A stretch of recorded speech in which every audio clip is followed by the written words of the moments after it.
So it's going to be a great matchup. I'm excited today, Pete. Give you our KW Beverages Series history. Furman leads all time at 1 point. The Paladins won 15 straight games in the series between the mid-90s and the mid-2000s, but Chattanooga has had success over the years here at Paladin Stadium. So here we go. Mocs will get the ball first on this cloudy 60-degree day, and the Furman Paladins trying to hang in the Southern Conference Championship race. Chattanooga just the one loss this year. That was on the road in Big Ten country at Illinois earlier in the season. Ian Williams, the run-up. He's been a touchback machine this year, but this will be fielded and returned. And out close to the 30-yard line, Javen Watley for the Chattanooga Mocs. They go on offense first. Some different looks for them, especially on their offensive line and at quarterback this season. Cole Copeland looked like the starter coming into this campaign, but a guy who transferred in from Eastern Michigan has done a nice job behind center as Preston Hutchinson has won the job. And Hutchinson leading the way for this Chattanooga team, which is among the best in the Southern Conference in rushing offense and very solid in some other categories. Hutchinson play action.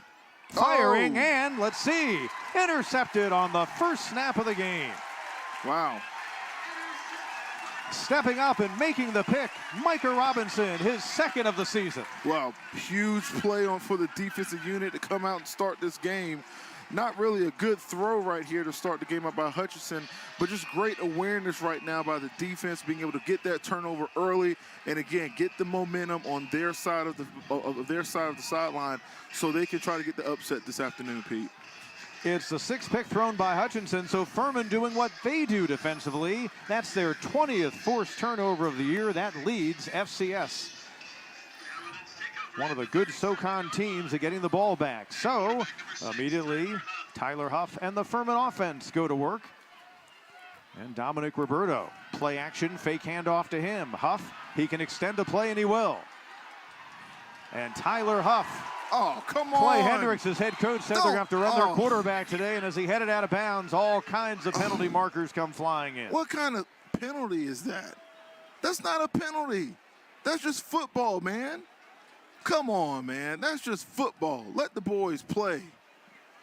God. Personal foul. Blindside block. Number 11. Offense. 15-yard penalty. First down. Kendall Dean, the guilty party. I get they're trying to protect the player's safety, things of that magnitude, Pete. But that is a football play, okay?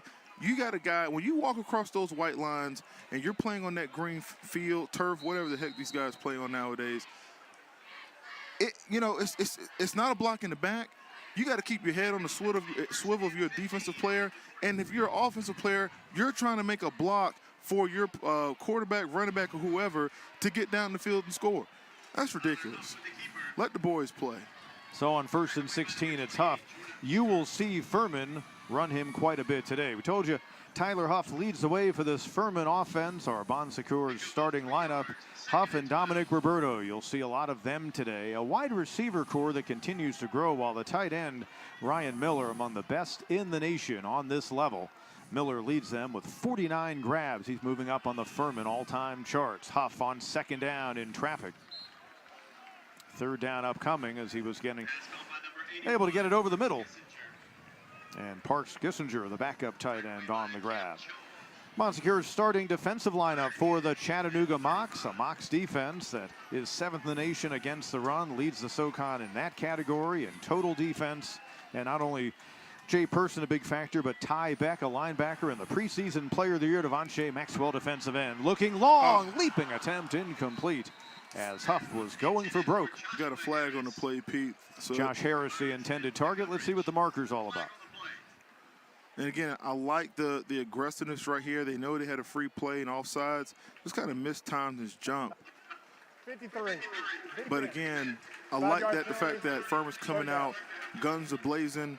We saw on the first play of this possession, they had great field position. They wanted to take a shot down the field, which is, I think that's the right thing to do at that moment. Now you have a 3rd and short. You got one of the best running backs in the conference. Give him the football, get the first down, and try to finish this drive with a touchdown on the board. So the penalty against Ben Bruton, defensive lineman for Chattanooga, gives Furman now a 3rd down and 3. Paladins trying to strike early against a tough team to score points against, and Roberto, his first touch of the game, and he stopped shy of the 1st down marker. You got to go for it. It's 4th and short. You know, you're in great field position. You've got to get touchdowns. Great penetration by the Chattanooga defensive front to try to mess up the timing of when he hit the hole. But again, you got to go for it here. You're playing against the #1 team in the league. You've got to get touchdowns. You got to keep drives alive. Paladins will go for it. They're 6 of 11 on 4th down tries, and it's Huff getting the 1st down and then some into the red zone. I like the play call. Again, everyone knows who's, you know, the best running back on the field right now. All eyes are on him. He takes all the attention, and they forget about the quarterback. Great play call. I like the energy right now by this Furman Paladins team, Pete. Furman in the red zone this year. They're 3rd in Southern Conference red zone. Oh, but just 9 touchdowns in 34 trips. Huff looking to throw. Throw it in the flats, good. Anderson makes the catch and then promptly popped out of bounds by Ty Beck, the senior out of Soddy Daisy, Tennessee, leads this Chattanooga team in tackles. And that's exactly what Huff has to do. He has to go through his progressions. If he doesn't see, you know, the first option, the second option available, he's got to go to the flats. The keys to the game, Pete, again, you know, Furman, they need to establish the run game early. Okay, they have one of the best backs in the country. They got to give him the ball in between the tackles, in space, let him do what he does best. Chat, they've got to find who's going to step up now that Ford is not going to be in the game this afternoon. Keys to the game brought to you by BMW. Carry left side. And Dominic Roberto thrown out of bounds. Dominic Roberto, when we saw him, as you alluded to, a couple of weeks ago against Western Carolina, 252 yards on the ground. He's going to come off the field here for this play. That was 3rd best in Paladins history. Last week, just 8 carries in a big win at VMI for 104 yards. Didn't play but 1 series in the second half, so he should have reasonably fresh legs. Paladins try to convert on 3rd down after getting new life with a 4th down conversion moments ago. Quarterback draw, Huff. And he'll be stopped shy. So now what do you do on a 4th down? You go for it again, and I think the reason they ran that play instead of throwing the football on 3rd and 6 was to create a 4th and short situation and put in, you know, one of the best backs as he's entering the game again to make sure that he gets the 1st down. Again, you're playing the #1 team in the conference. Again, you know what's at stake late in October, getting into November. You've got to get touchdowns. You've got to get points in order to try to make the upset today. Trying to go 2 for 2 on this series on 4th down tries. Some movement up front. See, you got a veteran center. A veteran center would know to snap the football because they had a hard count, had the defense getting really aggressive, and you snap the football to get a free play. Timeout called. Furman wants to talk it over before going for it on 4th and short. Early on, Paladins threatening on our Ingles SoCon Game of the Week.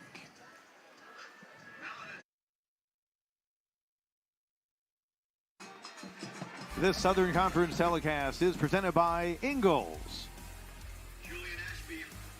by BMW, and by Bon Secures. So the Paladins looked like they were contemplating going for it on 4th down. Instead, it'll be a field goal try. They use 2 different kickers. Furman has had Alex LaPro and Ian Williams both kick field goals this season. The shorter kicker is LaPro. It's a fake, and Chattanooga snuffs it out. Julian Ashby, the snapper, Luke Bynum, the holder, and Bynum unable to execute on the fake try, and the Furman Paladins get down close to the 10 and come away with no points. That's tragic right there, Pete. It really is. This is a big game. Again, looks like a bad operation. Holder had one job and just failed. Then he fumbles the football, double fail, and now you walk away with no points. You've got one of the best running backs in the conference. You've got to put the ball in his hands. You've got to put the ball in the hands of the offensive line and say, hey, we need 2 yards. We're trying to win a daggum Southern Conference championship. Can you give me 2 yards? And they just simply didn't answer the call right there. And it's got to be extremely frustrating as a Furman fan, to see your team in that position. You've got to get touchdowns in this kind of game, Pete. So Noah Lim Ford and Gino Appleberry. Remember, Chattanooga got the ball first, and Hutchinson was picked by Micah Robinson. Appleberry with them for another season after transferring in from Western Kentucky. And even though Ford is not in the game, they still need to stay with the run game.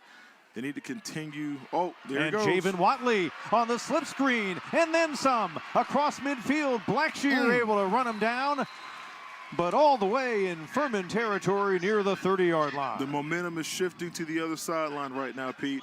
You see right here, just a simple slip screen. Great job by the big fellas. 1, 2, 3 big boys up front. Find somebody to block big fella. And again, they let the speedster do the rest.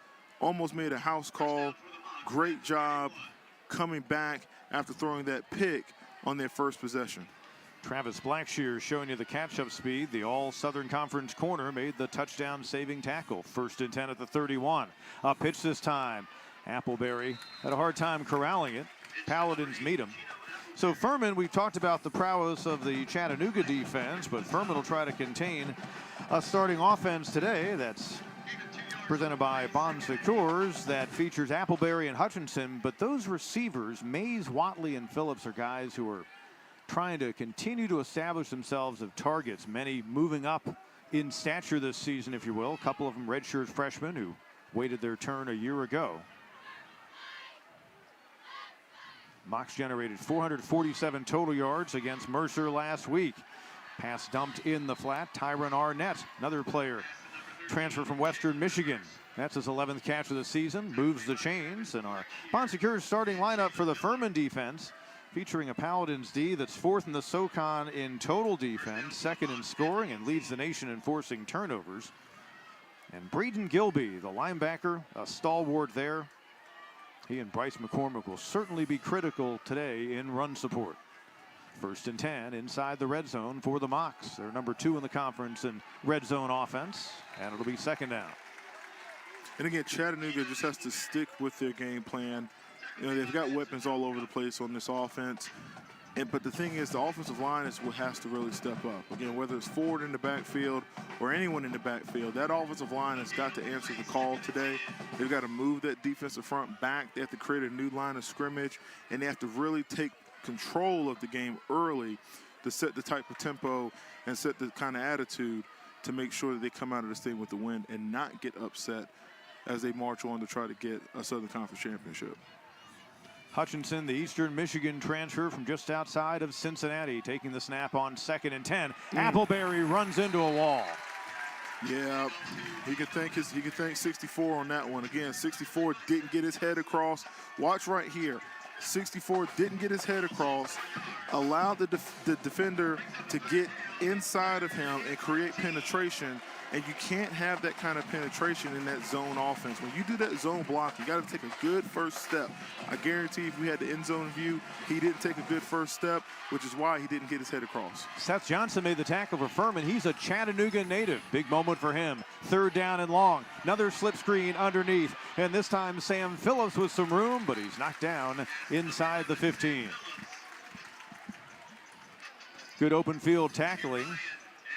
Callie Chiswick and Micah Robinson getting over there, along with Hugh Ryan on the play for Furman. Well, it worked earlier with the slip screen, so they go back to it again on a big 3rd down play.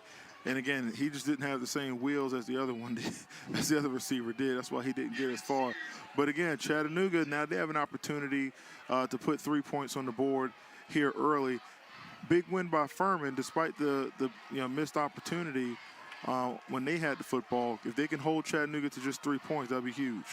Aaron Sears from just inside of 32 yards remains perfect on the season. Now 4 for 4.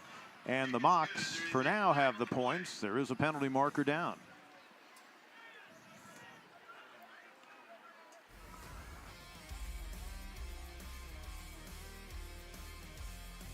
While most drivers spend their lives going from point A to B, in America, we're all about point X.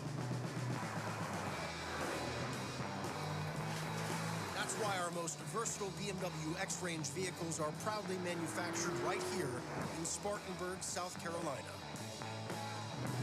BMW X Range. Your next X venture starts here. Receive a $1,500 lease credit on select X5 models now through October 31st. Living with joint pain isn't easy, but lately dealing with it has felt even harder. So you've been putting up with it. That stops today. Today you stand up for yourself and say enough, and we solve it. Because we have the solutions to get you back on your feet. You're ready. It's your time. Visit bonsecours.com/ortho to make an appointment and get started with your joint replacement today. Bon Secours, healthcare for the universe of you. It really touches my heart that individuals at Ingalls treat you like family. They invest their love into you. They invest their business into you. And they give back to communities in rural areas like ours. I don't know exactly where family farmers like mine would be without Ingalls supermarkets.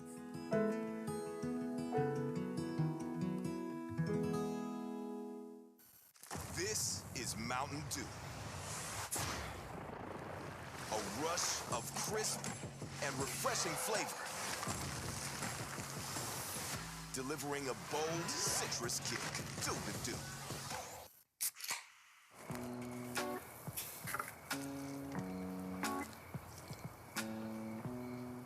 You fired up the grill for one hot dog? Seriously? Hot dogs. Better with Pepsi. Out Stadium on our Ingalls SoCon Game of the Week, presented by Ingalls. Low prices, love the savings. With Jared Singleton, Pete Hannity with you. The field goal stands, the 32-yarder for Chattanooga's.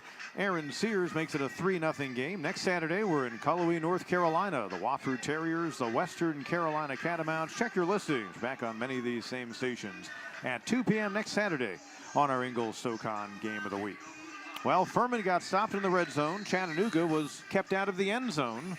Momentum, though, you kind of feel like the Mocs were able to get it back after that early Furman interception. Absolutely, Pete. I mean, being able to march down the field, understand what Furman's going to give you defensively. Now you can get to the sidelines, make adjustments, you know, get with the coordinators, get with your position coaches, say, hey, this is what they're doing, what we talked about in practice.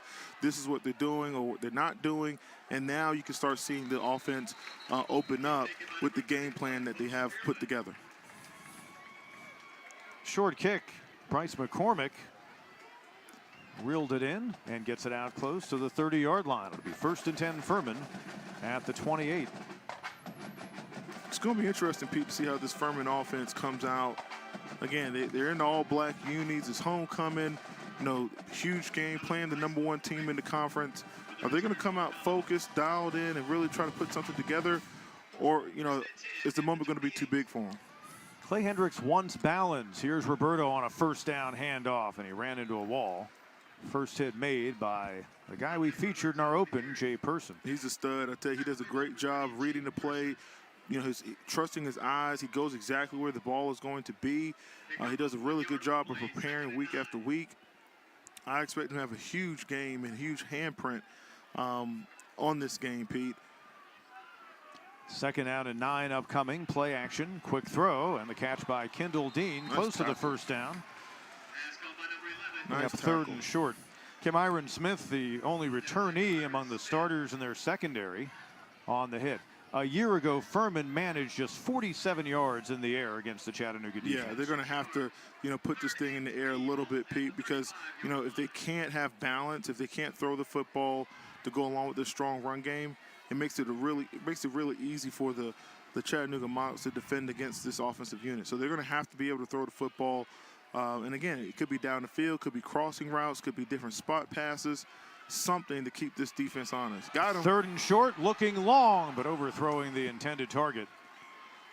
Just got to make those kind of plays, though, Pete. You just Luke Shiflett on the pattern. got to make those plays. You know, you got to put the ball right where your guy is.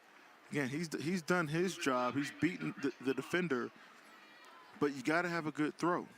And again, it's plays like that and drives like that that stall out, you know, and it comes up with no points. You can't have if you're trying to upset the #1 team.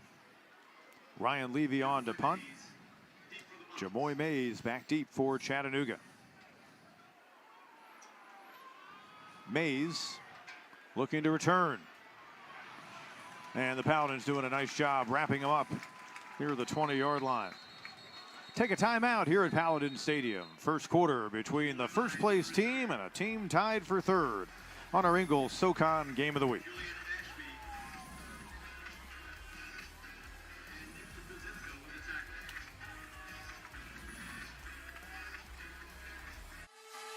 Come on, Cover Girls. It's time to turn it up. Exhibitionist Stretch and Strengthen Mascara. It's an instant lash extension effect. The best mascara I have ever used. Exhibitionist Mascara from CoverGirl. Did I tell you I bought our car from Carvana? Yeah, Ma. It was so easy. I found the perfect car. Under budget, too. And I get 7 days to love it or my money back. I love it. I thought online meant no one to help me. But Susan from Carvana Had all the answers. she didn't try to upsell me. Not once. Because they're not salespeople. Where do you guess who just checked in on me? Mom. Susan from Carvana. We'll drive you happy at Carvana. In any game, turnovers are huge. We told you the Paladins lead FCS in forced turnovers. They got their 20th earlier on the interception by Robinson. Chattanooga plucked 6 in the turnover margin a week ago in their 20-point win against Mercer. They forced 6 Bears turnovers. That was a big key in that game. And, of course, today, we'll look at that stat at the end, and that may be a telling story. Furman couldn't take advantage, though, of the first one that they forced. No, they could not. And again, in a game of this magnitude, you know, every time you get the possession, you've got to translate those things into points. Preston Hutchinson, his head coach, Rusty Wright, will tell you that he's a guy who isn't necessarily going to slide. He'll try to run over you. All it takes is one good hit. He'll learn to slide then, Pete.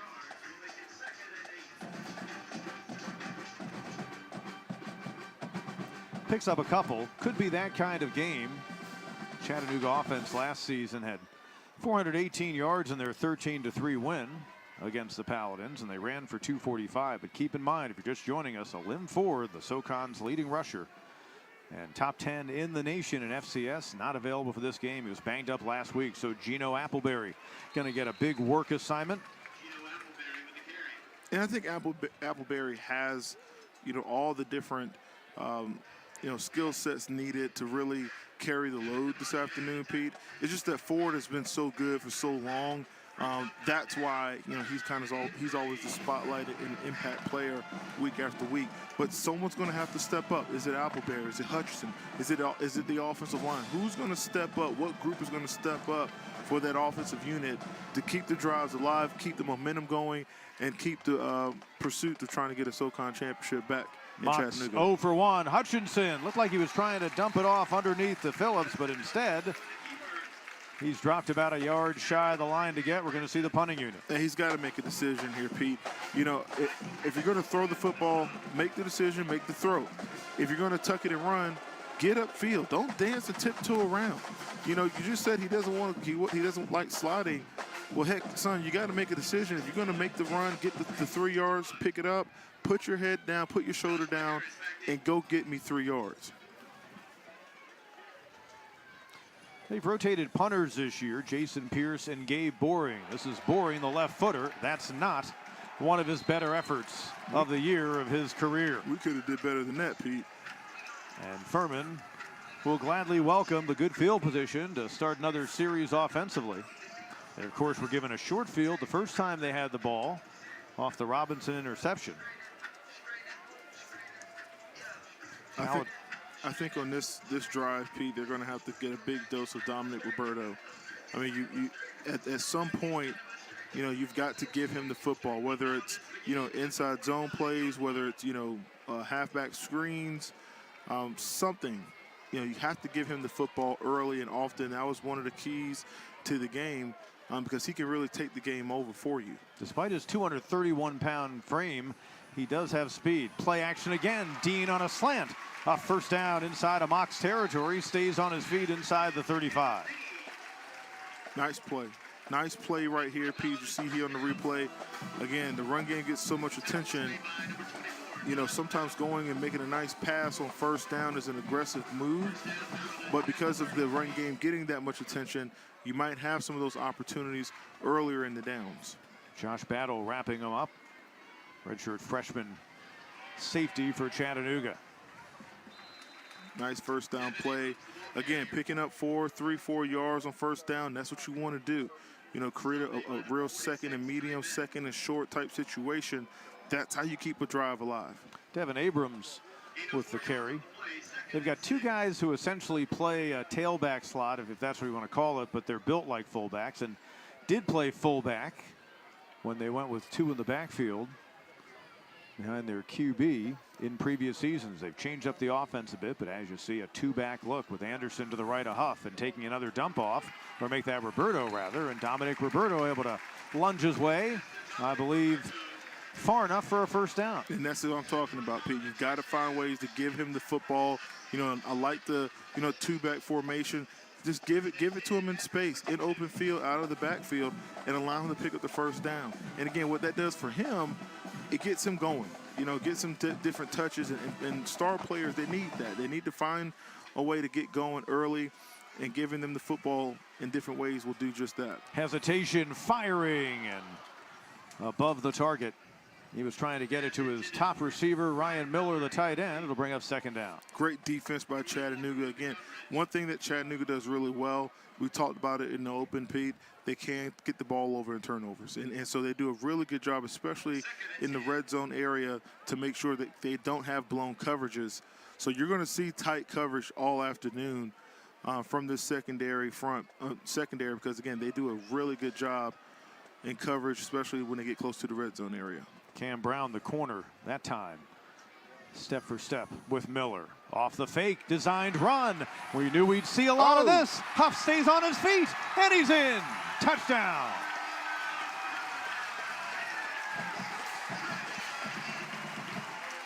Tyler Huff, a second rushing touchdown on the year, and the Paladins break on top. Nice job again.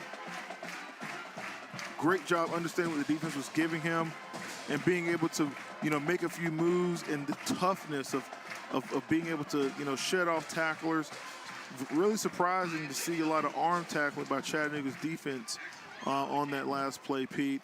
But again, great job by the quarterback, making the right read and getting into the end zone for a touchdown. Furman kept out of the end zone a year ago on their 10-point loss. Tyler Huff changing that here in the opening quarter.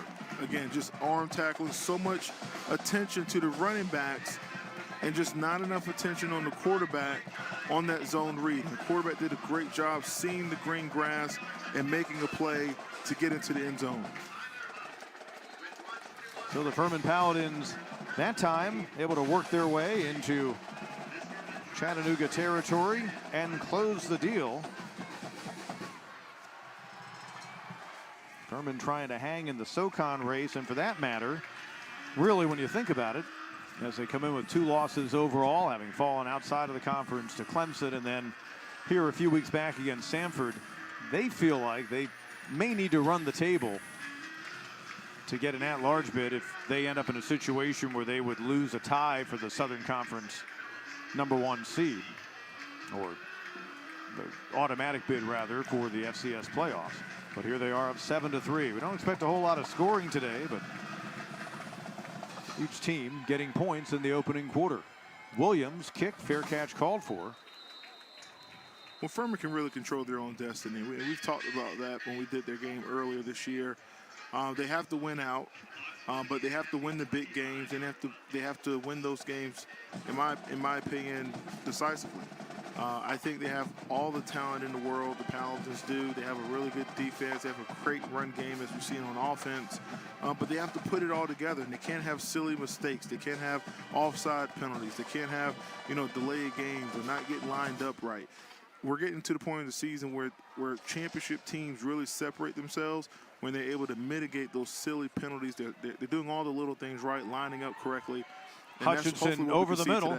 Jamoy Mays. Just saw him make the fair catch this time. Big strike to the top receiver on this Chattanooga team. Nice job by the offensive line. Again, creating a nice, strong pocket. Quarterback knows exactly where he wants to go with the football and delivers a nice pass to really jumpstart this drive to see if the Chattanooga Mocs can answer the Furman touchdown. The 3 big passing plays for Chattanooga, we've seen passes underneath coverage. Looks like Furman's kind of leaving that middle ground. And 1st and 10 just inside Paladin territory. Hutchinson on the rollout. Gets away from pressure. Underthrows it. That was almost picked off. It'll be 2nd down. Yeah, Furman doesn't want to get beat deep, so they're going to put those 2 safeties deep, keep everything in front of them, but they have to get pressure by the defensive front. And as you see here, great job pursuing the quarterback, forcing him to kind of throw a little bit earlier than he wanted to. But again, we knew it was going to be a big matchup with both of these teams coming in this afternoon. I'm still surprised that Chat's not running the football more. Seems like they're trying to, put it on Hutchinson to really lead the charge in the absence of Ford this afternoon. After the 27-yard connection to Mays. 2nd and 10 now. Pump fake. Hutchinson looking far side. Miscommunication because Mays had looked back at him as the ball sailed over his head. And again, he looked pre-snap, made a signal to him to let him know he wanted to kind of do the stop and go. But the receiver, for some reason, he stopped, but he didn't really go after he stopped. Big 3rd down right here. Can Furman win 3rd down, get off of the field, and get the football back to try to put more points on the board? Mocs are 0 for 2 on 3rd down tries so far. They came in 3rd in the SoCon at 42%. Hutchinson over the middle, leaping nice grab. play. Oh, what a great catch that was. Tyron Arnett, his 2nd of the game out of Belglade, Florida. Hey, nice penetration though, right? The pocket's collapsing. Nice push by the defensive front, but just a better catch and throw right here by Hutchinson, right across the middle. And that's what you want to see. You want to see your skilled players diving out, giving it their all, because they understand the magnitude of the moment. First 3rd down conversion for the Mocs against the best 3rd down D in the SoCon. Probably our final snap of the opening quarter upcoming. Maybe. And time will wind down. The Chattanooga Mocs threatening to retake the lead. Hard-hitting opening quarter of play as we expected, and through 1 here at Paladin Stadium. Furman has a 7-3 advantage. Homecoming Saturday in Greenville on our Ingles SoCon Game of the Week.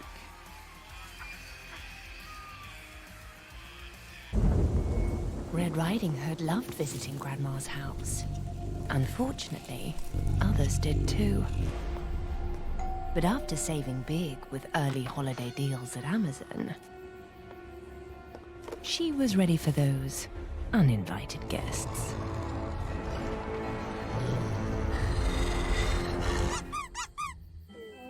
Who's a good boy? Apparently the big bad wolf. So if just one spark can ignite our region's innovation, what's possible with thousands? Compounding in mighty displays of the collective power to take action. Kinetic energy in the eager hands of those who will reshape this world. So when you enter the halls of this college, imagine your potential. Spartanburg Community College, where you can dream it, chase it, live it.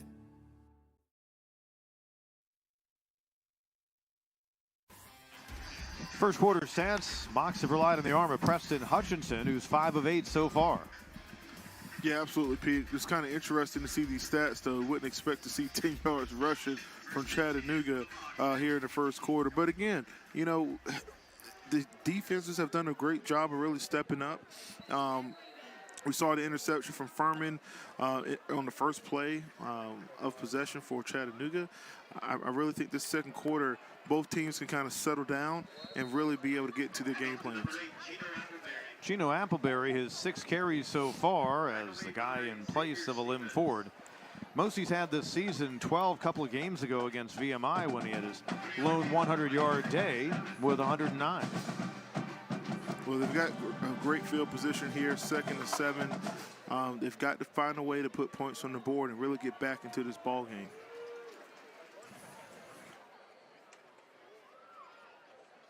Second down 7, early second quarter here in Greenville at Paladin Stadium.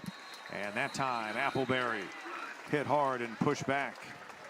Good job by Braden Gilby, the senior linebacker out of St. Petersburg, Florida, leading the way. Third leading tackler in the Southern Conference as far as tackles for loss go.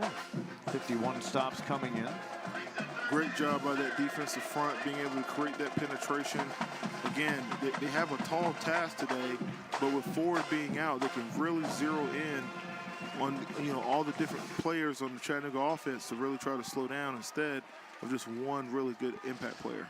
Mocs try to again convert on third down of the drive, and hitting in stride is target, and Tyron Arnett's had a big opening half a play, and that's going to go for another first down. Again, Hutchinson has pressure right in his lap, but he's able to stand tall in the pocket and deliver a nice throw across the middle to keep this drive alive. I tell you, Furman's defensive front, they're doing a great job getting pushed right in the middle of the pocket. That offensive line, that center, and both guards, they need to really step it up in their pass pro to really create that nice pocket space for Hutchinson to throw. Paladins limited Chattanooga to a field goal. Their last trip in the red zone, and that's not happening that time. There's Gilby once more, and another tackle for loss for the Furman linebacker. Again, 69 just got Pete. He just did not take a good step, get a good angle. You're going to see it here on the replay. Linebacker comes right across his face. And again, he's the first one to help his running back up because he missed his block. Kind of a late courtesy gesture. Yeah, you can always find who the guilty lineman is because they're typically the first one to help the back up. But you've got to keep your head up. When this Chattanooga offense, they have a lot of inside-outside zones.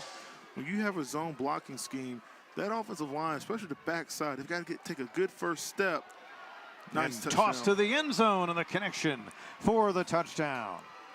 Sam Phillips, his second of the season on the quick hitter from his QB Hutchinson. He takes the helmet off, and he's shaking his head saying, this guy can't cover me. He's too small. He's too small. He can't cover me. Nice pitch and catch right there from the quarterback to the receiver. But again, getting back to that offensive line, that backside offensive line, they have to take good steps, have to get good head placement to really create those openings for the backs to make them right. Aaron Sears, extra point is good. And so the Mocs, who built the early lead, move back in front here early in the second quarter. 10-7 our score. Chattanooga trying to remain unbeaten in SoCon play and get a big road win. They move back in front on the catch by Phillips. The road that got you there. Behind every passion are the tools that make it happen. And behind every Ford truck and SUV is a Carolina Ford dealer going the extra mile, finding the vehicle you're looking for. It's our commitment to your journey. That's what it means to be True Blue.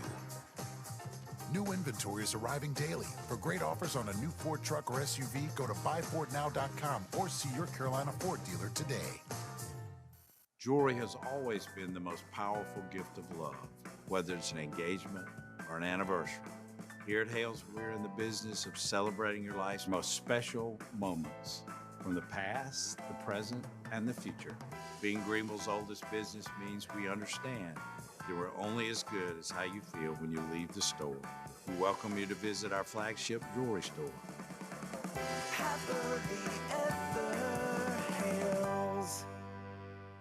This is no sleepy-headed, moving in reverse kind of state. We're home to barrier-breaking humans who took $7 billion and invested it in microchips, potato chips, nope, education. This investment, it builds jobs and more jobs where people create things like flying, not that. Who does all this? Forward-thinking pilgrims of change, like you. South Carolina. Now that's smart. Living with joint pain isn't easy, but lately dealing with it has felt even harder. So you've been putting up with it. That stops today. Today you stand up for yourself and say enough, and we solve it. Because we have the solutions to get you back on your feet. You're ready. It's your time. Visit bonsecours.com/ortho to make an appointment and get started with your joint replacement today. Bon Secours, healthcare for the universe of you.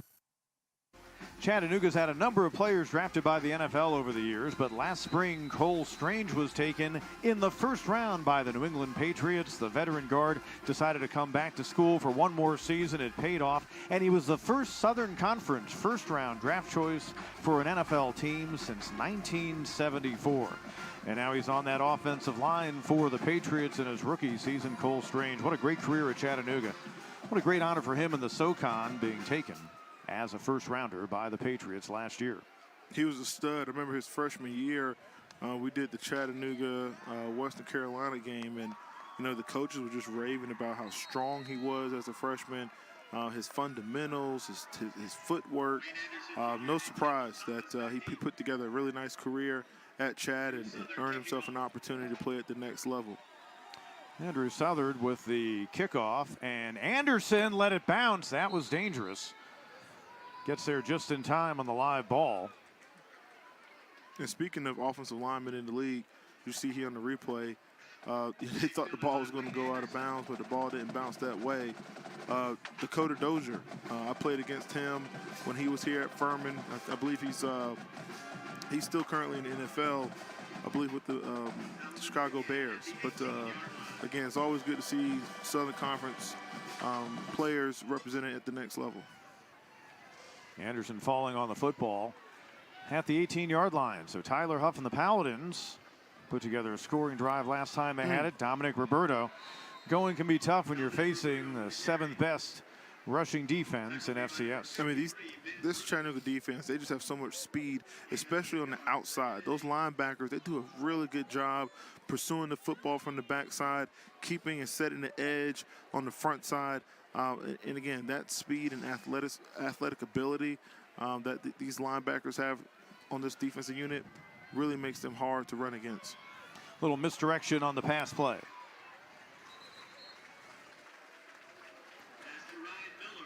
Ryan Miller, they tried to hit him in the end zone. So far on the ground, coming in, you've got a Furman offense that leads the league. You got a Chattanooga defense that leads the league and is top 10 in the nation against the run. See if that chess match plays out. And that's one of the reasons why they've tried to dump the ball off and be as balanced as they can offensively, Furman, so far in this ball game. But even in the pass game, Chat's defense, they do a pretty good job as far as defending the pass. They're a really overall really good defensive unit. Should be an interesting day for Furman. They're 4th against the pass in the league. 3rd down and short. Let's see. And he does have enough for the first down. Dominic Roberto. That's where the power comes in. Absolutely. And again, this is where Furman has got to get comfortable. 3rd and 2, 4th and 1. Give it to the beast. Give it to the workhorse. You know, he can take the loads. He can take the hits, and he's built for it. And in a game of this magnitude, you're going to have a lot of wins when it comes to 3rd and short, and he's going to have to be the centerpiece for it. Big 3rd down conversion that time for Furman. They're 2 of 4 in the game. Ball is loose. Scramble for it. Did Huff get there first, or is it going to be Chattanooga ball? Looks like Marlon Taylor fell on it, and he did for the Mocs. And a huge first turnover in this game by the Furman Paladins. You just can't do it. The mesh point right here. Quarterback's trying to pull. The running back thinks that, you know, the quarterback's going to keep it. And again, just a bad mesh point causing a fumble. And you can't have those kind of turnovers, especially at this part of the field, Pete. Now you're giving this Chattanooga team more life here in the second quarter. And if I'm Chad, I'm taking a shot at the end zone right now. Hutchinson instead firing underneath. Boy, that was dangerous. Deflected on the pass intended for Arnett. They really love these little slip screens right here, Pete. Again, I like the aggression of throwing the football, but I would like to throw the football deeper. You know, that's the 3rd slip screen that they've run so far in the first half. I know they've got more in the playbook than slip screens. Get aggressive. You know, throw the ball deep. They had a touchdown last drive with, you know, a nice fade to the end zone. Let's go back to that same play. And they went to Sam Phillips. Here is Appleberry with a head of speed coming out of the backfield. Gino Appleberry. Had his first career 100-yard game when he had that good effort a couple of games back against VMI. Big third down play right here for Furman's defense. Can they get off of the field and limit Chattanooga to only a field goal opportunity after that big fumble by their offense? Mock so far 2 for 4 on third down tries. Hutchinson over 4,000 career passing yards, off to a good start and intercepted. Hugh Ryan, open field to run. Another game in which Hugh Ryan comes up with an interception for the Furman Paladins. That's his 4th of the year. And that's 3 straight. And a late penalty marker, I believe, is thrown. I will tell you what, I thought Furman's defender got there a little early. I thought it might have been a pass interference. We'll see if we can see it on here on the replay. I think he might have just got his feet tripped up, but he did pull a little bit out on that jersey. Personal foul. Number 9. Wow. Offense. Jerry 15-yard Wellmaker penalty. leading our SoCon crew today, telling us a personal foul against Chattanooga on the Ryan runback. Just tacking more yards. As you can see the Chattanooga coaches upset, but here's the replay on the personal foul. Let's see.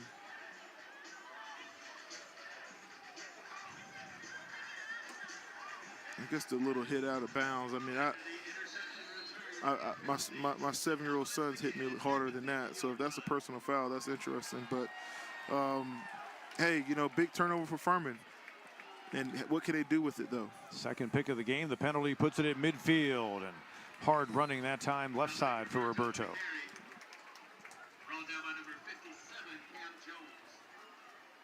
Cam Jones on the stop. The way that Furman is kind of keeping this thing close, you know, getting these opportunities, you know, getting these turnovers, you just feel like this is kind of the making of an upset. You know, you feel that kind of coming along. If they can come away with points here on this drive and go, you know, into the half. Tough going that time. Back on the initial hit, and Roberto forced out.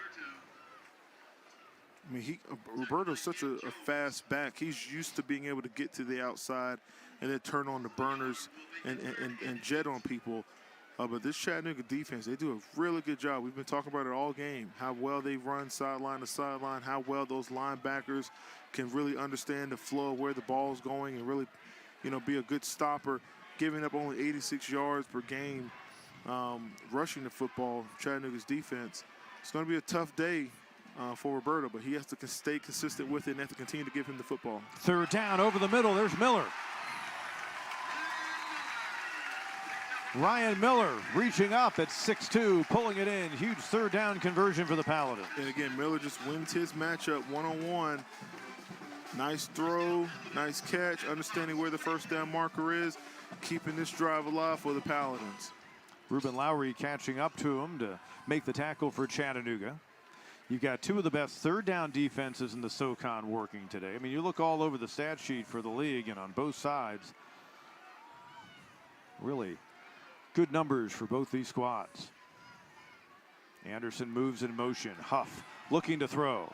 And diving try by Shiflett, or rather by Miller, but incomplete. Love the effort, love the play call again. Got to be aggressive when you're trying to knock out the Goliath of the conference. But just over the fingertips of Miller right there. But I like the play call. Huff 6 for 9 for 64 yards so far. Second down and 10. Chattanooga's 4-0 in the Southern Conference for the first time since 2016. Remember, back in the middle of the last decade, they were the dominant team in the SoCon. Faking the handoff to Abrams, and Huff will get inside the 20. Nice little option play. You see he was able to make a true decision at the mesh point. He was able to pull the football out of the belly of his back and get upfield. Again, 3rd and 5 situation, maybe a 4-down territory. So I wouldn't be surprised if they tried to run the football here, Pete, and create a 4th and short situation as they're getting in the field position that they're getting to.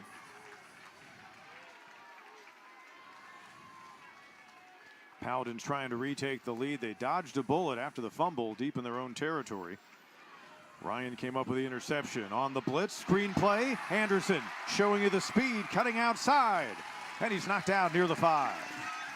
Great job right there by Tyler Huff, feeling and knowing where the pressure's coming from and throwing the ball quickly to a receiver that was Josh Harris, he knew actually was going to be wide open. Great job. Josh Harris, who makes spectacular plays, their top threaded wide receiver in terms of speed, and he gets down to the 5. 14-yard play. Abrams bouncing outside, and he's in. Touchdown.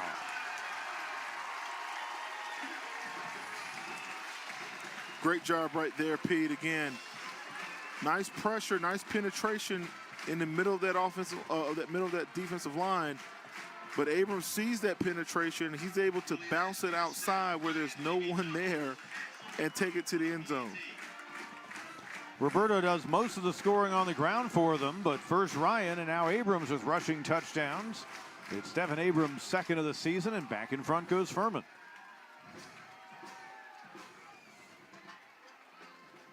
Extra point try for LaPro. And the Paladins again have a 4-point lead. Furman using the ground, using the air. Devin Abrams able to bounce outside and put the Paladins back up by 4 on the Ingles SoCon Game of the Week.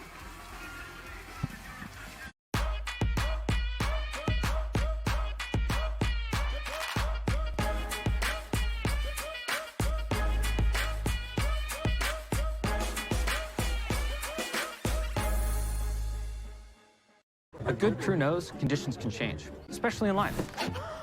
It's a boy. That's why the crew at Carvana gives you 7 days to make sure your car fits your needs. Triplets. This calls for third row seating. Finding the right car can smash your budget.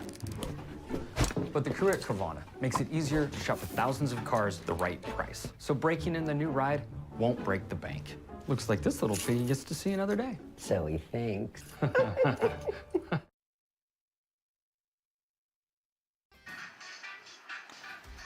Back in Greenville on our Ingles SoCon Game of the Week, presented by Ingles. Low prices, love the savings. And next Saturday, we're in Cullowhee, Western Carolina. Idle this week. That's the Wofford Terriers, 2 p.m. on many of these same stations next Saturday on our Ingles SoCon Game of the Week. A Wofford team trying to make it back-to-back wins coming off their open date. And tied at 17 on homecoming in Spartanburg this afternoon, late in the second quarter, against the Bucks of ETSU. Here at Paladin Stadium, the kind of ball game we expected. Back and forth, Furman retakes the lead as Ian Williams gets set to kick it off again. Yeah, Chattanooga's got to find a way to get some rhythm on offense. It just seemed really stagnant. You know, they've had a couple big plays from some of those slip screens early in the first quarter. But again, just I haven't seen a lot of consistency from the Chattanooga offense, and they've got to get it together despite not having one of the best backs in the SoCon in Aleem Ford. Another fair catch called for by Jamoy Mays. It's interesting, Williams, the kickoff guy for Furman, is among the best in the nation at getting touchbacks, but it doesn't look like he's been trying to kick it all that deep today, and I guess their thought is try to get Chattanooga return and stop them inside of the 25. It works either way for what either just happened with Mays or if it went into the end zone. Run right side that time, and Appleberry lost it. He was down.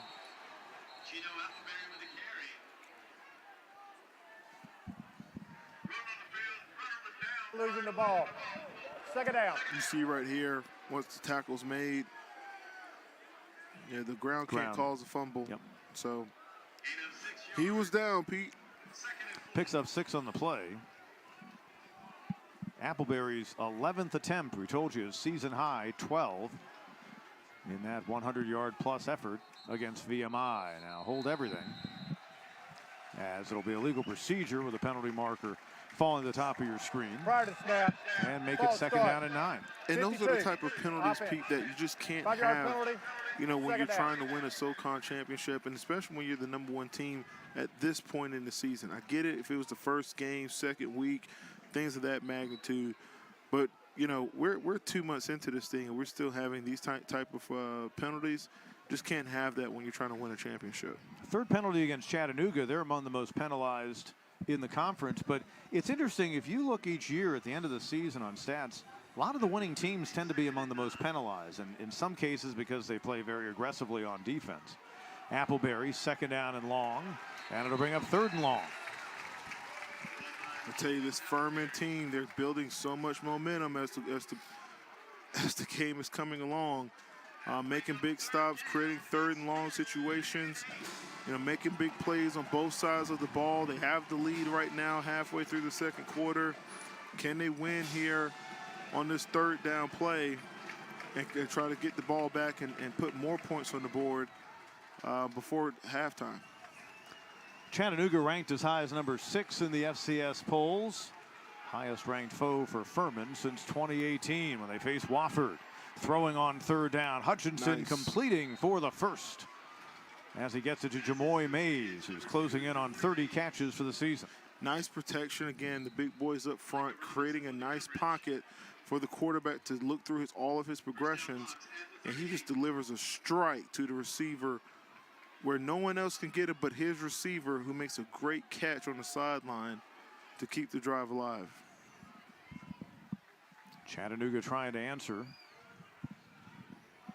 Appleberry looking to get outside, and there's Braden Gilby once again. He began the afternoon with 8.5 tackles for loss. He has at least 2 so far. Fantastic linebacker play right here. Watch him just read this thing and just make a fantastic open field tackle. Because if he doesn't make that tackle, Appleberry's picking up, 6-7 yards easily. But great open field tackle to kind of get this Chattanooga team off schedule, now playing at second and long.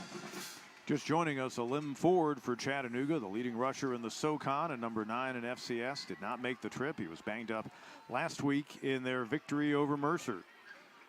Gino Appleberry's been the workhorse. Ooh. Fake the handoff to him. Another completion of Mays, but there was the hard hit delivered.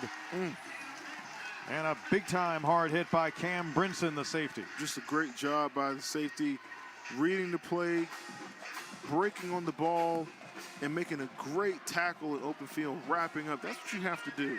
You got to wrap guys up. You can't arm tackle guys, especially in space. You got to put your face mask in their chest, wrap them up, drive through with your hips, and get the ball carrier on the ground. Brinson delivering on Tyler Smith. Another third down. Hutchinson over the middle, deflected by Ryan. Almost had another pick. And we'll see the punting unit. A great job by the offensive line of Chat picking up the pressure, but even a better job of the Furman defenders in the secondary on really playing some tight, great coverage down the field, playing great fundamentals and being able to get his hand up there and knock that thing away. Paladins with 2 timeouts to work with and 3:19 on the clock as Josh Harris is back to receive. The punt upcoming by Gabe Boring, who was not good on his first effort. And again, plenty of time, 3:19, 2 timeouts. You got momentum, you have the lead. How can we put more points on the board and really go into halftime making a statement if you're Furman here in the first half? Better kick by Boring, fair catch. Harris, and Furman will take over at the 16. There is a penalty flag back near the line of scrimmage. Jerry Wellmaker, our referee today.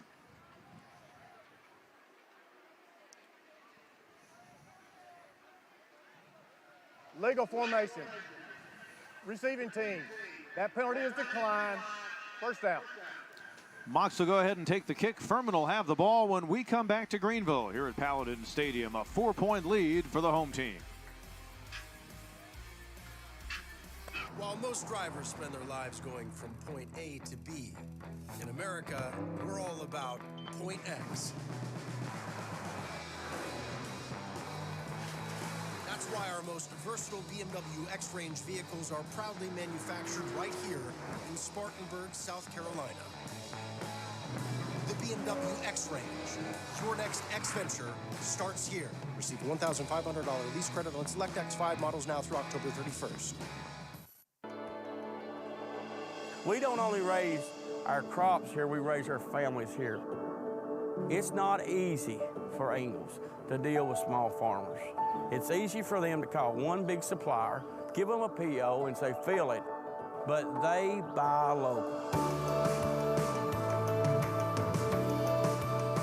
You have that special product that only Ingles can provide. Ingles, we're with you every step of the way.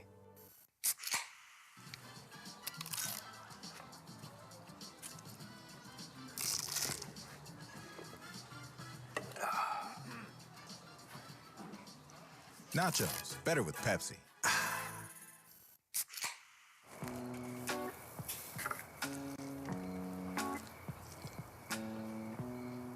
You fired up the grill for one hot dog?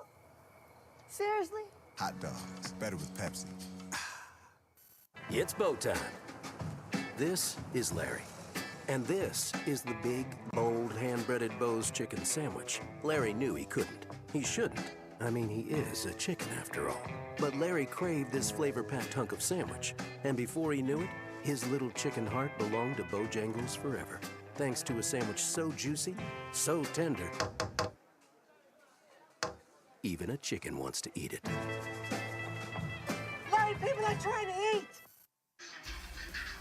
Back in Greenville, Furman Paladins trying to score before the half and add to this 4-point advantage. And a Furman team like Chattanooga, led by an alum. And the Paladins schedule to this point, you see they've been on a roll after that loss to Samford. Their lone defeat in the Southern Conference, 3 straight wins against the Citadel, Western, and VMI. And then they've got their open day, which they're really looking forward to this deep in the season. In a couple of weeks, they head on down to Macon. That could be another key battle for them. It certainly should be. Mercer winning today. You know, and it could be a situation. Samford's also winning. They're the other unbeaten so far with Chattanooga, but you could get to where you have 4 teams with 1 loss on the sprint over the middle. Another connection to Harris, this time across midfield. You see the aggression right there by Furman, Pete, as they come out here out of the timeout. Nice pocket, nice throw. Again, wide open, great route running. And then you just see the Jets are put on and really positioning this offensive unit to be in a good position to get points before the half. Kind of big strike we had seen out of Chattanooga a few times from Hutchinson during the opening quarter. That went for 41 yards, a long this season reception-wise for Harris. Quick throw and a quick catch, and then the pop delivered by Ruben Lowry. And again, plenty of time. You know, no need to get in a hurry to where you make a mistake or you're not lined up properly, or you know, you're off your communications with the play calls and assignments. But you have to have some kind of sense of urgency because you want to keep this momentum that you're building. Ben Ferguson on that last catch, quarterback keep Huff. We've seen them run him a lot today by design. It'll bring up 3rd down, but clock stops with 2:11 to go. And it's going to be a short situation where 3rd and 5. Again, 2 plays to get the 1st down, because there's nothing better than going into halftime with a nice lead against the #1 team in the conference. And remember, the Paladins get the ball to start the second half. 4 of 6 on 3rd downs today. Huff. Nice. And that'll be enough for the 1st down. Harris having himself a good day so far. That's his 3rd catch. And if you're Chat's defense, you've got to stand up. You cannot allow Furman to try to get another touchdown late in the 2nd quarter. They get the football back to start the 2nd half. You don't want to dig yourself in the hole that deep when you're playing it at Furman. Huff off the fake handoff. Deceptively quick and continues to push. He was hit hard by Josh Battle, the safety initially, but got an extra 5 yards or so. Just love his toughness. You kind of see kind of guy he is, why the team respects him so much. Willing to put his head down, take a big hit. Lost the football, but was able to get it right back. Creating a 2nd and 2 situation. Again, now the time's getting to under a minute. You got 2 timeouts left. Got to be smart with your play calls, and he has to make good decisions here. Can't take a big sack, get him out of field goal range. 2nd down and 2. Pressure, dumping. It was deflected. Dangerous. And it falls incomplete. tip balls are typically intercepted, Pete. Quay Wiggles, a defensive lineman, didn't realize he had a chance at an interception. It does stop the clock with a penalty marker down. Replays, second down. And the infraction against the Paladins, so they'll repeat second down, moving back 5 yards. Again, 49 seconds left on the clock, 2 timeouts. You're on the 29, 28-yard line. Situational awareness, Pete. Everyone has to be on the same page. You know, if you're a receiver, catch the football, get out of bounds. You know, if you're a quarterback, nothing's there, don't take a sack, throw it away. Empty backfield, whistles, and timeout called by Chattanooga before the snap. Timeout. Chattanooga's defensive coordinator, one of the Their first charge, really timeout solid veterans in the game in coaching, Lorenzo Ward, wants to talk it over. Furman will do as well on our Ingles SoCon Game of the Week. With Daisy sour cream, every bite gets better. Every dollop, every squeeze, every moment together. Pop it off, pick it up. You can never get enough when you do a dollar for Daisy. Good food tastes better with a dollar for Daisy. Do a dollar, do a dollar, yeah. Everything tastes better with a dollar for Daisy. Find it, find it, try it, paint it, love it, love it, love it, love it.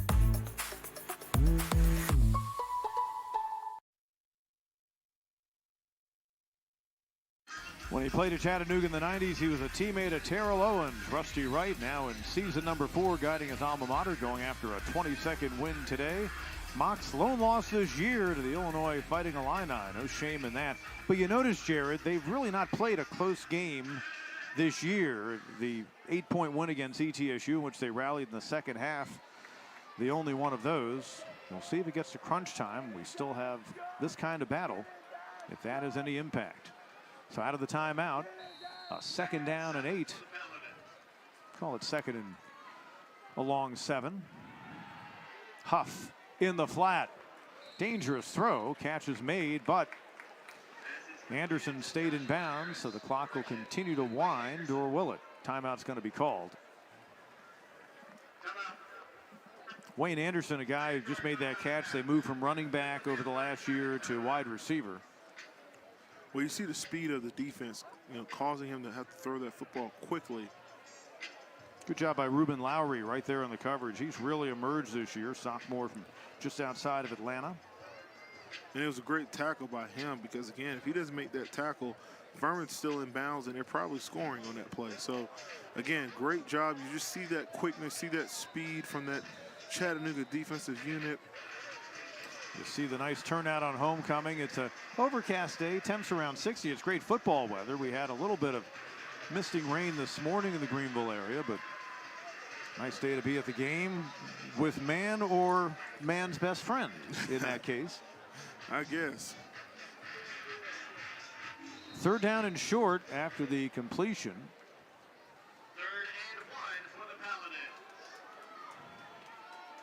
Paladin's been good on third downs, 5 of 7 for the season, 42%.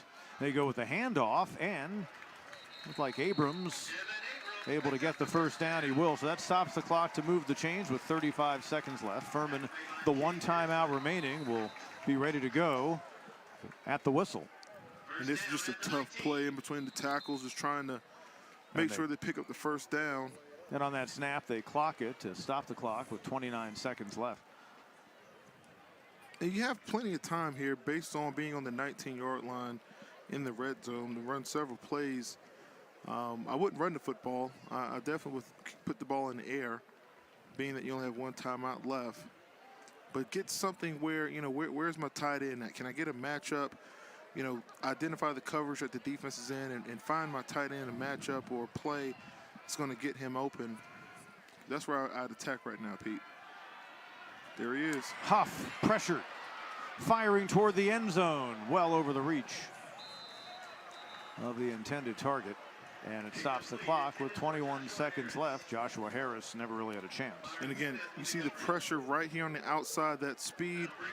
Can't take a sack. Good job kind of spinning out of that. And then just throwing the football away to keep the drive alive. Now you got a 3rd and long situation. Definitely will try to run a play. Again, you don't have to score at this point because you still have a timeout. What's the best 10, 12-yard play that we have to give us a 1st down opportunity to get up and spike the ball quickly? 3rd down and 10. Let's see if they just try to get it a little bit closer to the field goal or take a shot. Pressure for Huff. Escapes. And tripped up just inside the 15. Nice open field tackle by a guy who's made many of those this year, Cam Jones. And again, good job. Again, not taking the sack, not losing field goal position. They let the clock wind down to 2, and Furman will use its final timeout. And they'll kick the field goal. See here on the scramble, just pressure, the pocket just collapsed. 30-second timeout. And he's able to get out of that pocket and pick up some positive yards, which should be a pretty chip shot field goal, Pete.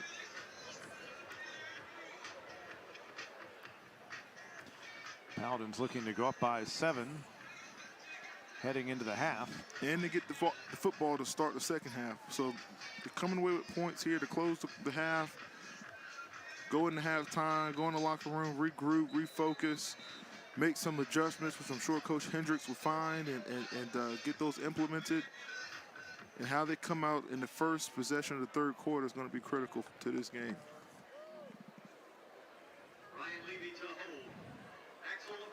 Axel LaPro, first attempt of the game on the season. He's 6 of 7. This will be a 30-yarder. Sophomore out of Bradenton, Florida. Remember, the Paladins attempted a field goal early in this game, as now a timeout is called by Chattanooga. They faked it, and the holder, Luke Bynum, was unable to get the yards necessary for the 1st down. That was in the neighborhood of the 10-yard line.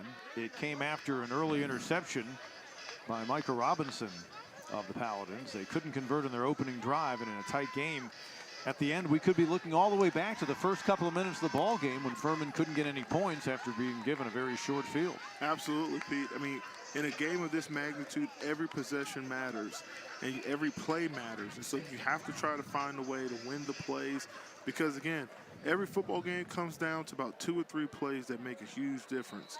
And those could have been the plays based on the results of this game that could make that big difference.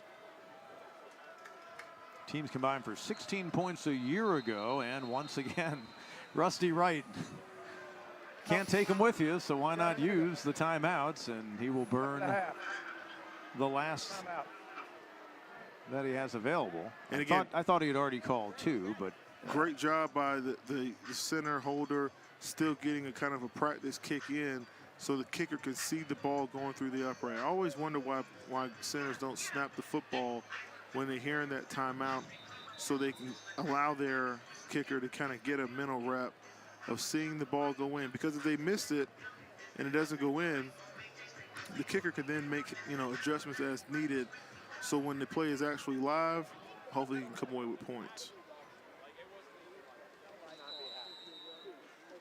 And so, another opportunity for LaPro.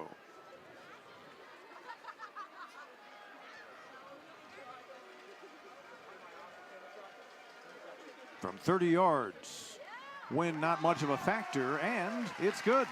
That's how we arrive at halftime. Axel LaPro, his 7th field goal of the year, made in 8 attempts. And the Furman Paladins will head into the locker room with a 7-point lead. Tyler Huff and Furman trying to upset the number 6 team in the land on our Ingles SoCon Game of the Week.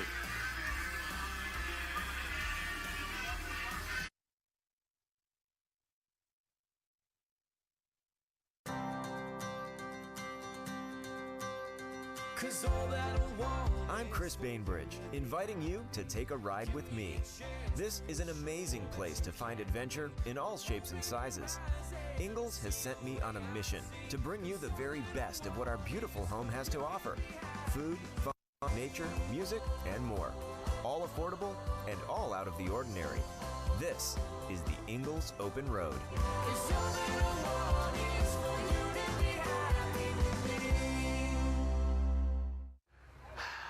Fall is is in the air. Leaves are changing. Pumpkin spice is everywhere. And today we have a fun destination for you in beautiful Asheville, North Carolina. We've returned to the Adventure Center of Asheville for their 10th annual Haunted Trail, a family-friendly, spooktacular escape for kids of all ages. There are no jump scares or gore here. This is my kind of Halloween. It's magical, it's imaginative, and it's filled with creative fun around every corner. The Haunted Trail itself includes 15 live-action outdoor scenes with theatrical lighting and amazing themes like this alien landing, all produced by local family-owned and operated business, Asheville Plays. There's also the creepy carnival, a French Black Widow, and a hilarious Dr. Frankenstein and his monster. It's a ton of fun and puts you right in that Halloween spirit. And the themed fun continues at Pirates Cove. That there be a 30-foot pirate ship escape room with 10 voyages available for bookings each night. You can also meet a live mermaid, walk the plank at the obstacle course, or even play trick-or-treat with a shark. Step right up, step right up. Welcome to the Haunted Trail Pirates Cove. All right. We do hope you enjoy yourselves tonight. And just when you thought your night of fun couldn't get any better, these guys are ready to take it to another level, literally. Here at the Treetops Adventure Park, there are 2 aerial trails to traverse, all illuminated with colorful lights to put you in a magical world of fall fun. Get ready to climb, swing, and pull your way through the glorious treetops as you experience a kid-friendly, adrenaline-fueled romp unlike any other Halloween experience out there. Another really awesome thing about your visit is the Boo to Hunger program. With every ticket purchase, $1 goes directly to Manna Food Bank, a longtime Ingalls partner in the fight against food insecurity in the mountains. And there is so much more to experience, you really need to come check it out for yourself. Get started at openroadshow.com, where we'll point you in the right direction for tickets and more. Dive into the fall season and get ready for a happy Halloween. Your weekend is waiting on the Ingalls Open Road. And it's spooky face, spooky face. Oh, you're a creepy kid. Like The Shining.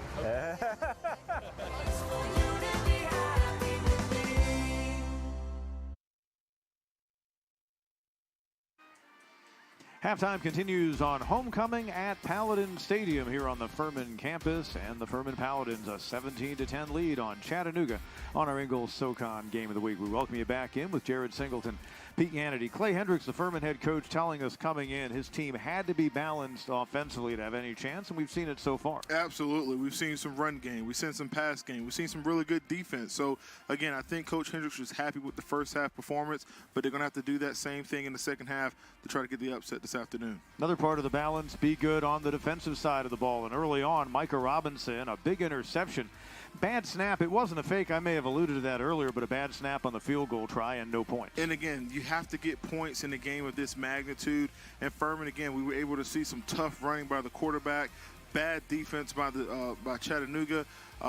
So Furman was able to get some points on the board. But again, we've really seen everything. Nice run game, nice pass game, and some nice scores at the to really close out the half. I think Furman's done a really strong job as you see what the first half stats look like. And you had a potential 14-point swing after a fumble deep in their own territory by the Paladins. Chattanooga couldn't convert. Ryan came up with the interception. That led to the Abrams touchdown that put Furman ahead to stay. They added the late field goal. And look at the first half numbers, and Furman's done a good job doing what they usually do and what Chattanooga usually does, and that's stopping the run. Absolutely. You look at 19 yards by Chat, third down conversions win by Furman. It's going to be a good second half, Pete. We come back with more as we get ready for the third quarter of action after this.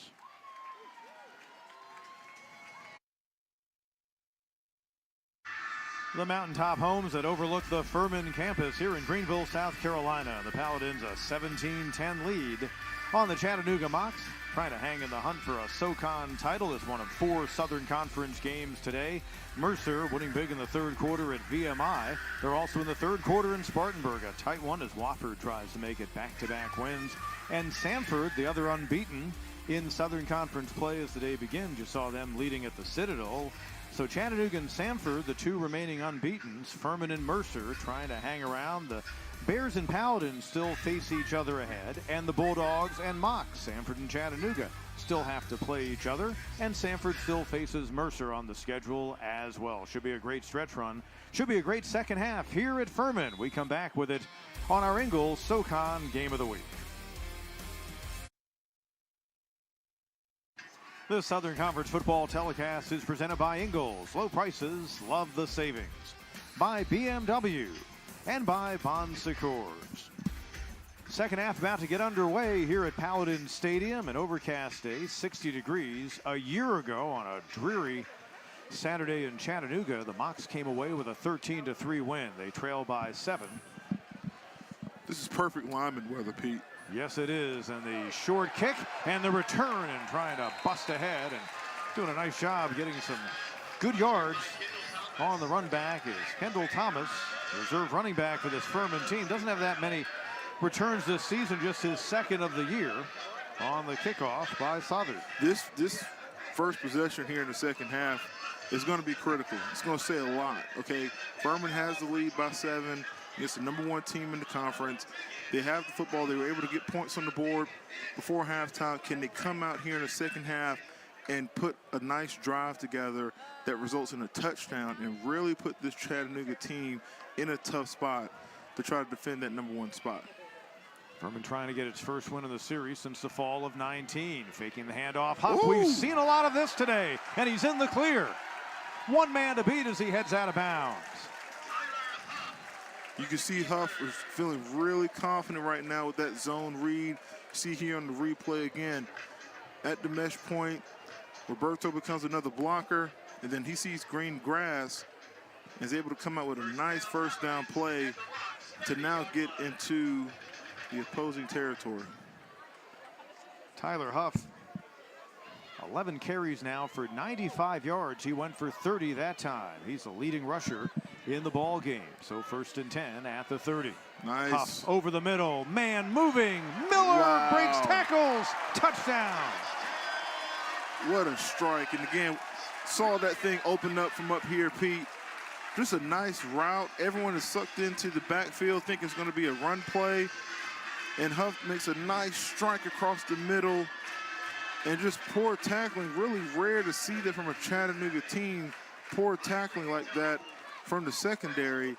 And Furman's able to come out here early and strike quickly with the touchdown to start the second half. Great job by the Paladins.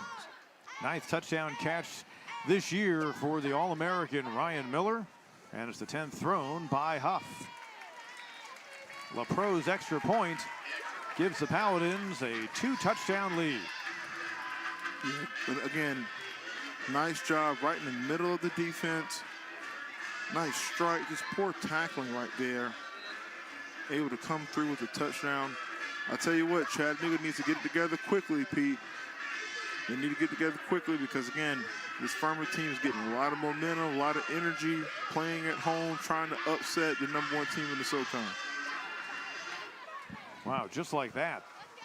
Less than a minute into the second half. Paladins now up by 14. Furman scoring 24 points against Chattanooga. That's not easy to do, as you know, with the way Chattanooga's been playing defense this year. First in the SoCon, allowing just over 16 a game. That had them 8th in FCS in scoring defense entering the afternoon. And again, the offense is not helping them at all.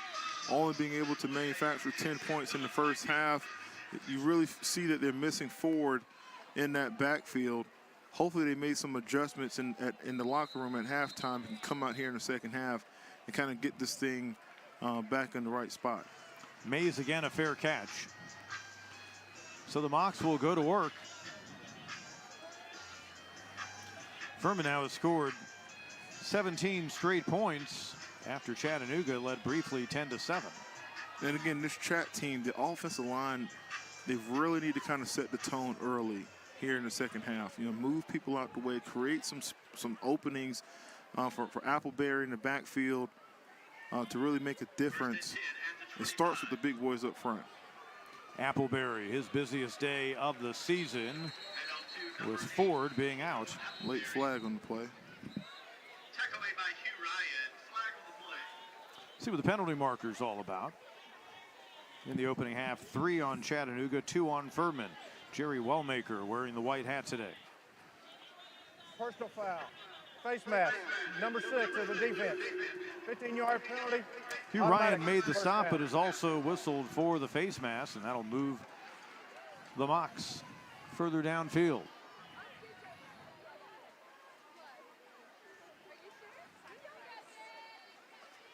Ryan coming in late, number 6 for the Furman team. One of those big penalties. You don't want to give this Chad offense any extra assistance in moving down the field. And if you're Chad, again, there's still plenty of time left in the football game. Stick to your game plan, but just make sure you get some productivity from it. Hutchinson off play action, batted down. Great job by the defense right there. Coach Teach used to always say, if you can't get home, put your hands up. Deflect the pass, and that's what you see right here by the defense. Nice pocket. No one's able to get there, but the big defensive lineman is able to get his big paw up there, knock the ball down. Great job by the big boy up front. The 6'3" Cameron Coleman knocking that one away for Furman. 2nd and 10. Little misdirect action and room over the middle. And that's what they got to get back to. Again, Appleberry's got to get busy here in the second half, and that offensive line has to give him the motion and the opportunities and the movement. See that right there, Pete? Great job. It just opened up right there on the right side. Nice zone blocking, sealed everything off on the backside.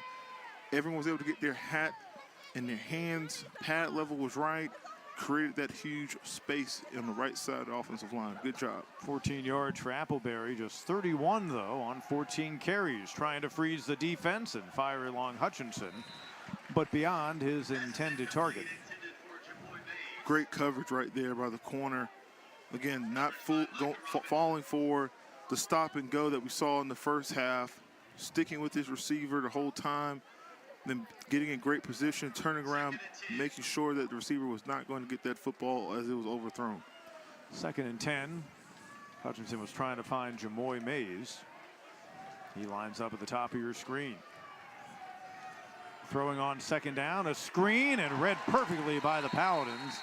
Appleberry couldn't reel it in, but probably just as well, he would have lost yards. And again, you can tell the Furman defense, they've been doing their homework, watching film, knowing that Chat likes to run a lot of screens.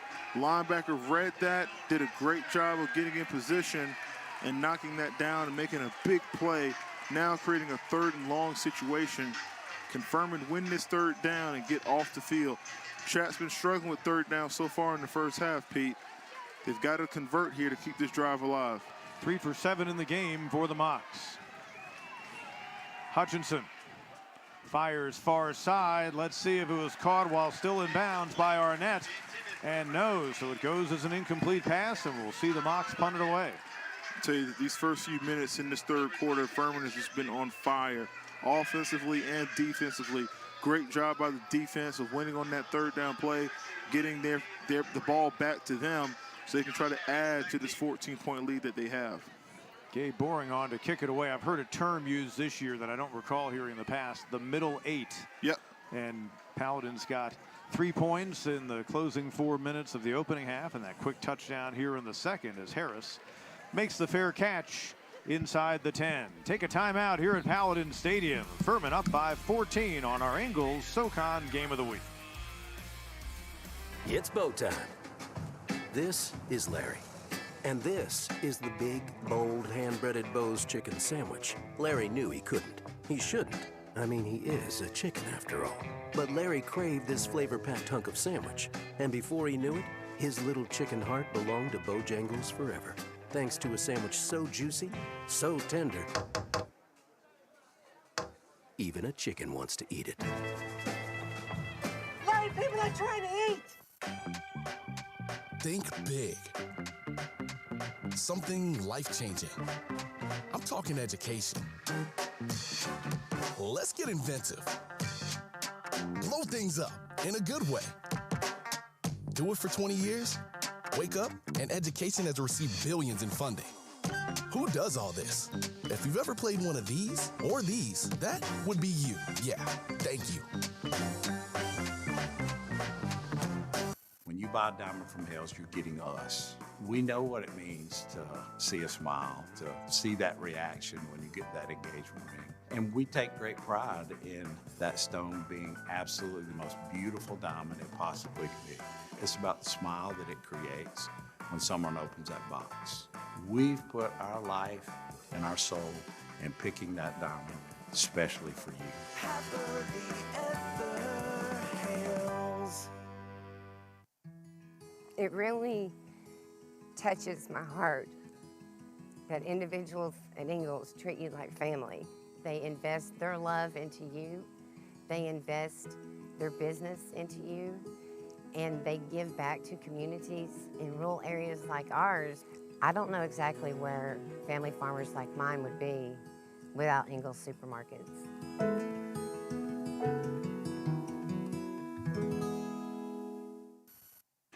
A couple of weeks ago, Dominic Roberto had the third best rushing effort in Furman history. The Furman record holder, this guy. And on this field, back when it was natural turf, on a gray fall day in 2000, Lewis Ivory went for 301 yards against Georgia Southern in a big Furman win. Ivory completing his career as the all-time Furman rushing leader at 5,353 yards. The 301-yard effort by Ivory back in 2000 at the time was a Southern Conference record. What a performer he is. Roberto had 252 in the win over Western Carolina 2 weeks ago. So here we go, Paladins back to work offensively. Tyler Huff and company backed up. And there's Roberto on the handoff. Nice tackle. The workload in the running game has been carried more by Huff today. Just the 8th carry for Roberto. And again, Pete, the thing about that, you know, Roberto gets so much attention. That's why Huff is having those opportunities. He's making the right read and pulling the ball, and he's getting, you know, 5, 6, 7. We saw him pop one for a long run here in the third quarter. That's why he's getting those opportunities. And here we see Huff with another opportunity. He's a hard runner. Tyler Huff, Presbyterian transfer, came here with a couple of years of eligibility remaining. Been a big year for him. Made the transfer from PC. Earned the starting job because a gritty play like this. He got married during the summer, and he's a lieutenant in the Army Reserve. He does a little bit of everything, and that kind of shows you that toughness he has right there on that play. He's not going to slide, and he's going to put his head down, and he's going to, you know, take the hits. But again, you know, big third down right here. Can they convert and keep this thing alive as they try to, you know, milk this clock down in the third quarter? On third down, through the hands of one, almost caught by another. Miller usually makes that grab. Kendall Dean almost had it right behind him, and the Paladins will be forced to punt. That would have been a great play, Pete, right there. You know, we say tip balls are sometimes intercepted. Got to be careful, especially in the middle part of that field. And he almost had a pretty sweet play. But, hey, hats off to Chattanooga's defense being able to win that possession and get the ball back to their offense, who should get the football in pretty good field position. Pressure comes on Ryan Levy, who averages about 40 yards a punt. Catch the ball, son. And Mays will let that go. It'll take a Furman bounce. By the way, we told you Lewis Ivory at that time in 2000 held the SoCon record. It's been broken since. The current leader, Eric Breitenstein of Wofford, in 2012. 321 in a game against Elon. Yep. One of those blocking for him was a guy named Jared Singleton. I remember that game very well. He had a huge game that day. Our offensive line played amazing. Left tackle was Calvin Cantrell. Left guard, Tamiko, myself at center. TJ White at right guard, and Jake Miles at right tackle. I mean, Eric's the type of guy. He amazing talent. But again, he loves his the big boys up front. And we had a lot of Snickers that night. That was his reward that he used to give us, with Snickers after big games. Phillips on the receiving end. Chattanooga playing without the SoCon's current leading rusher, Alim Ford, missing this game after getting banged up last week. Coming into the game, averaging nearly 120 yards a game. We've seen Jacob Sailors a few times this year. What an impressive campaign the senior for ETSU is having, as his team's in a battle right now, about 25 miles from here against Wofford. And then Dominic Roberto kept quiet today, but Tyler Huff's been the big running show for Furman. Gino Appleberry on first down gets a couple of yards. And again, you know, Appleberry is a good back, but Alim Ford, he just brings a different element to the game. And you can kind of tell that Chat's missing that. Nothing against Appleberry. Again, he's a really good back, has a lot of good talents and a lot of good tools in his toolbox. But Ford just brings a different type of energy for this offensive unit. Appleberry, originally from Atlanta, transferred to Chattanooga from Western Kentucky. Mox and the team we saw last week, Samford, pretty much not only among the SoCon leaders, among the FCS leaders in transfers, and a nice job once again by the Paladins, recognizing what's going on inside and Getting in the way was Cameron Coleman. Well, again, this offensive line, they're just really struggling with this zone blocking scheme. Pete, it's not rocket science. You got to take a good first step, and you have to get your head across in the zone scheme. Okay, and this offensive line, they've had a lot of trouble with doing just that. You know, you see the defensive linemen, they're able to get penetration, and you see the frustration from the offensive linemen post-play. Mocs 42% of the season coming in on third downs, 3 of 8 so far, but hitting in stride as receiver Arnett is Hutchinson for another first down connection. Arnett has really been the one that's been his go-to. He runs a really nice route here, good pass protection, and he's able to get free to keep this drive alive and move the chains. Still plenty of time remaining here in our third quarter, but Mocs haven't scored in a while, and their offense this year has been prone to some lulls in games. They're trying to have the kind of rally in the second half they had earlier this season in the rail rivalry against ETSU. Bouncing away from the first hit, but not the second time, and Appleberry is taken down to the turf. And you see there the defensive line, they're able to create a new line of scrimmage. Watch here in the replay.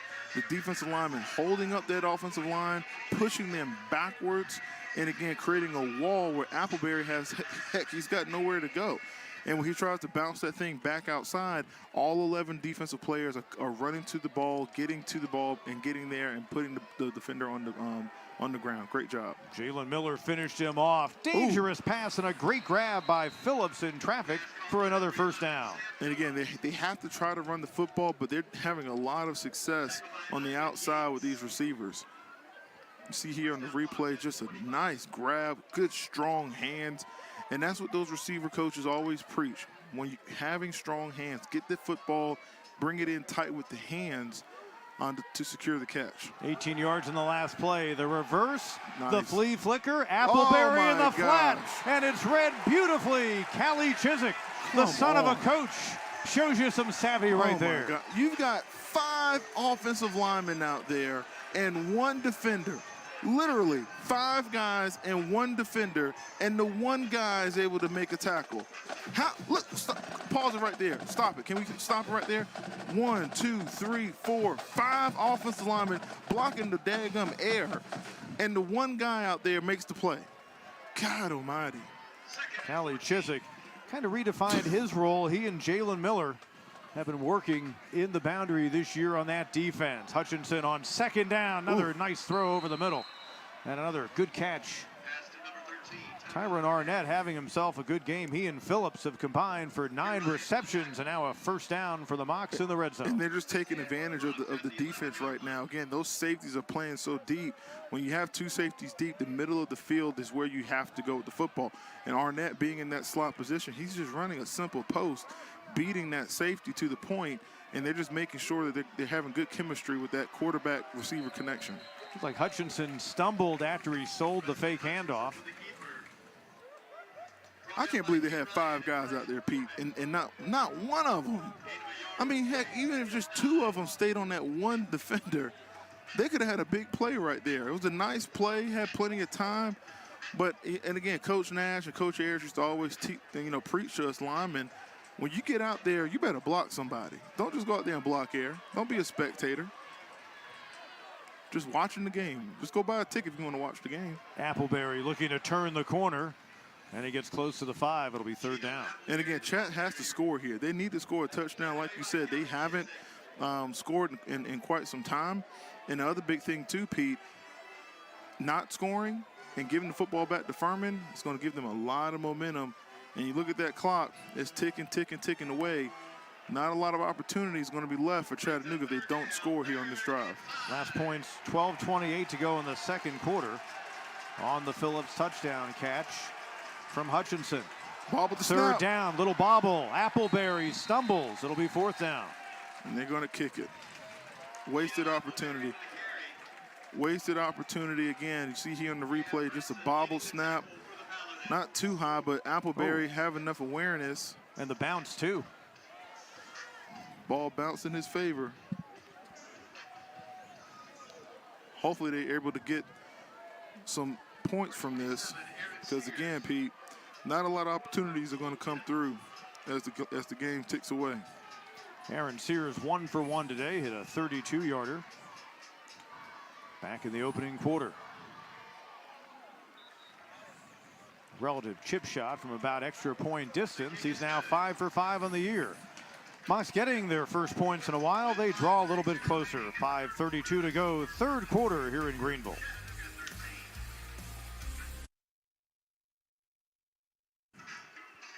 Back at Paladin Stadium on our Ingles SoCon Game of the Week, presented by Ingles. Low prices, love the savings. You see our score, 24-13 after a 12-play, 58-yard scoring drive by Chattanooga. And with Jared Singleton, Pete Hannity with you. So the Mocs, they wanted to get to the end zone. They at least pull within 11. Still a two-possession game, but if nothing else, their offense converting some big third downs during that drive, maybe getting a little bit of a spark back as they had lulled for several series. Well, look, they've got to get it together. 5:30 left here in the third quarter. You have a Furman team playing at home, homecoming. They got the black jerseys out. They're feeling good. They're building a lot of confidence. They better get it together rather quickly. Hard time handling it for Thomas. And a lot different than the previous kickoff return he had. And the Paladins will again start with field position deep in their own territory. And if you're Furman, again, you know, you've had some really good matchups with the tight end across the middle. You got to get back to that. You know, you know that the whole defense, their eyes are going to be on one of the best running backs in Dominic Roberto. So Tyler Huff has got to step up, and he's been doing that. I think he's done a great job running the football. He hasn't put the ball in any really dangerous spots in jeopardy. So he has to continue to take over and take control of this game. Going to be tough to do that. Play action try, and Marlon Taylor getting in for the sack. He just bull rushed his way. Look at this, just big boy football. Feel free to block him. Feel free to block him, 55. He's right there. Again, great job by this defensive front, being able to get that push and now creating that second and really long situation where you have to throw the football. I would anticipate some type of screen, whether to the halfback or to one of the slot receivers. Try to get back into this thing. First sack of the game for either defense. Second and long. Look at Huff with the yards all the way out near the yard to gain. Or you can do that. that works as well. See here, kind of lets his lineman get into place, running with patience, and then he has to a little bit of some burners to be able to put the speed on right there to create a real third and short situation. Tyler Huff now a 100-yard rushing game, 110 on 14 carries against one of the best rushing defenses, not only in the SoCon, but the nation. Little hesitation, completing to his tight end for the first down on third and short. And again, that's kind of his safety blanket right there. You know, Miller, he has sure hands. He runs good routes, waits for him to get open, makes a good quick throw, and a nice job by Miller being able to see and understand where he needs to get for the first down and keeping this thing going.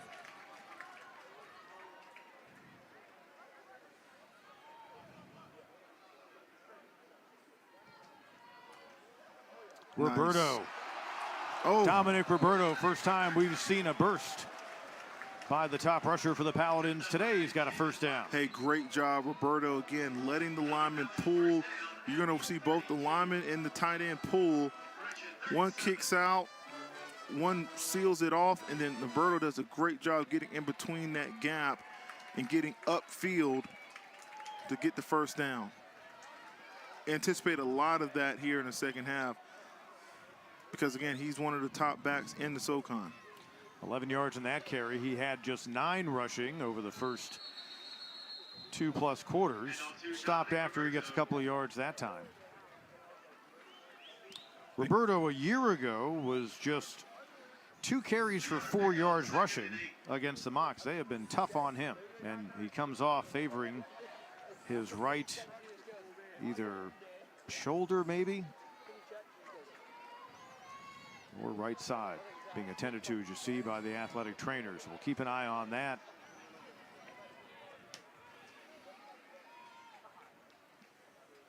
Second down. Oh! And through the hands of the intended target, Harris. Let's see what happened on Dominic Roberto on that hard hit on the previous carry.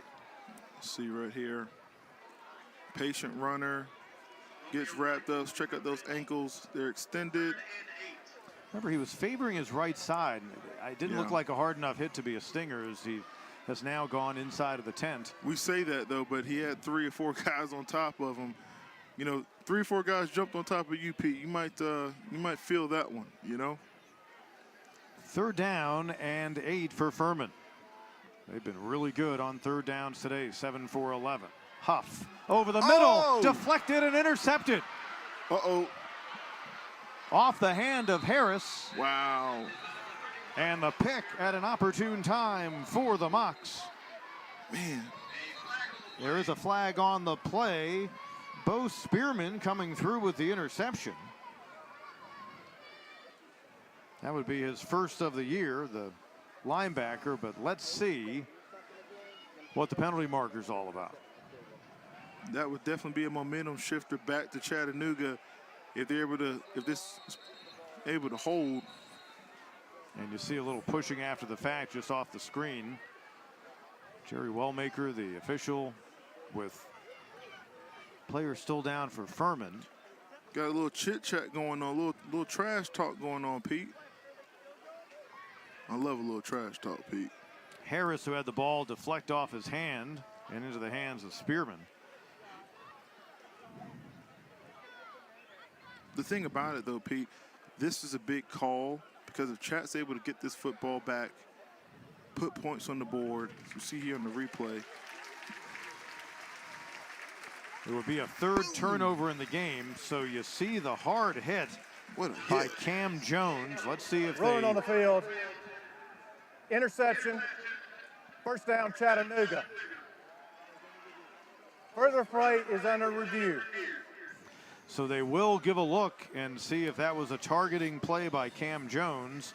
They will assess the personal foul, I do believe, in any case, which will back up the Mocs. Take another look. But, I mean, he wasn't leading with his head, the crown of his helmet. I mean, he was just making a play. And I'm not so sure that the contact happened above the shoulder pad area. Let's see, right here at the bottom of your screen, ball's tip. It did. It was face mask to face mask. Initially, I wasn't sure if Harris was still in the air when the contact was made. Dangerous pass in any case. And the interception for the Mocs will stand as they force the turnover, their 9th pick of the season. I'm going to be quiet about it, Pete. I mean, again, I understand, got to protect the players, but they're going to be big hits in the game of football. Okay, the ball's tipped, and, you know, the defender, he's making a play. As they say, tips or picks.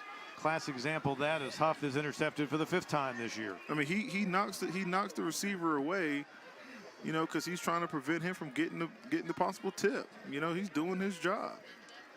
Now, I'm an offensive guy, and I'm defending the defense here. But again, I get the whole safety part and the importance of it.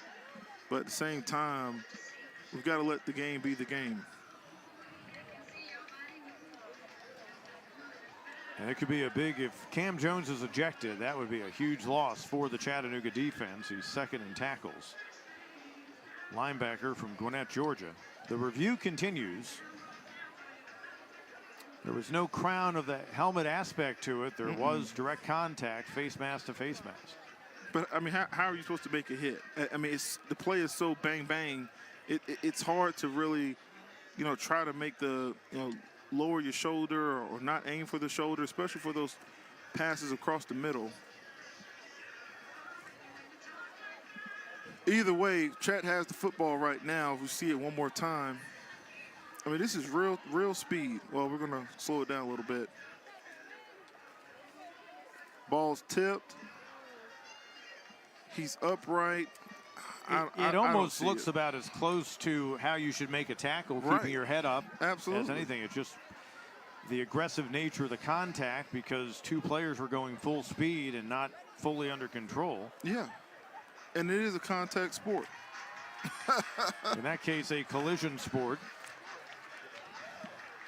As we wait, and shout out to my man Dale. I know you're watching. We love you, brother. Appreciate everything you do for us.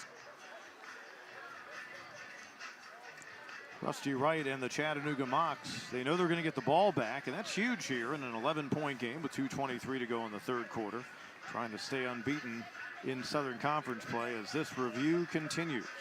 And Chat needs to get, have a little sense of urgency at this point of the game. Move down the field, get a touchdown, get back into this ball game going into the fourth quarter. Because, again, Furman right now has all the momentum. They were able to capture all the momentum late in the first half, go into halftime feeling good. Hey, we've got the #1 team on the ropes. We're going to come out here in the second half and do the same thing. Chat needs to get some fire lit under them and get things rolling. It's going to start with that offensive line. They've got to get back to the fundamentals of zone blocking. Take good steps. Get your daggum head across. Get your hands in good placement.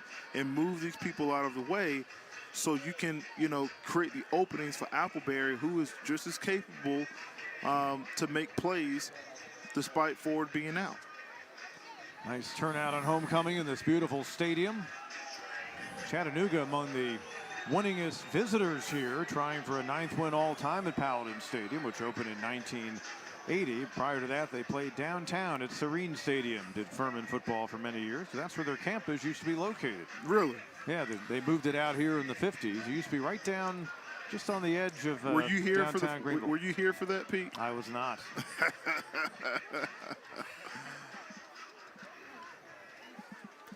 And we continue. It's that close apparently. As make a decision, Mr. Ref. You got to make a decision, baby. We talk about the quarterbacks making decisions. Refs got to make a decision too. As Jerry Wellmaker, the referee, indicated, the interception will definitely stand because the contact was afterward. Now let's get the ruling. Hope it's after review. It was determined. Number 57, defense targeting. He is disqualified from the game. Be a 15-yard penalty from the previous spot. Furman, first down, automatic. Oh, wow. Initially, he had indicated the interception and a first down for Chattanooga as if that was definitive. Wow. But the targeting call is made. Furman will keep the ball. That's and huge. I think a lot of Paladin fans would appreciate that sometimes things can go full circle. And in this case, the Paladins will get the ball back. That's and tough. Even more importantly for Chattanooga's defense, Cam Jones is ejected on the targeting. One more look. All right, we're slowing it down. Now we see it at slow down. Can we see it one more time in regular speed? Let's do regular. Can we get one more time regular speed? Because it's such a bang play. I mean, that's. Now this is regular speed for the folks at home. Is that? Come on, man.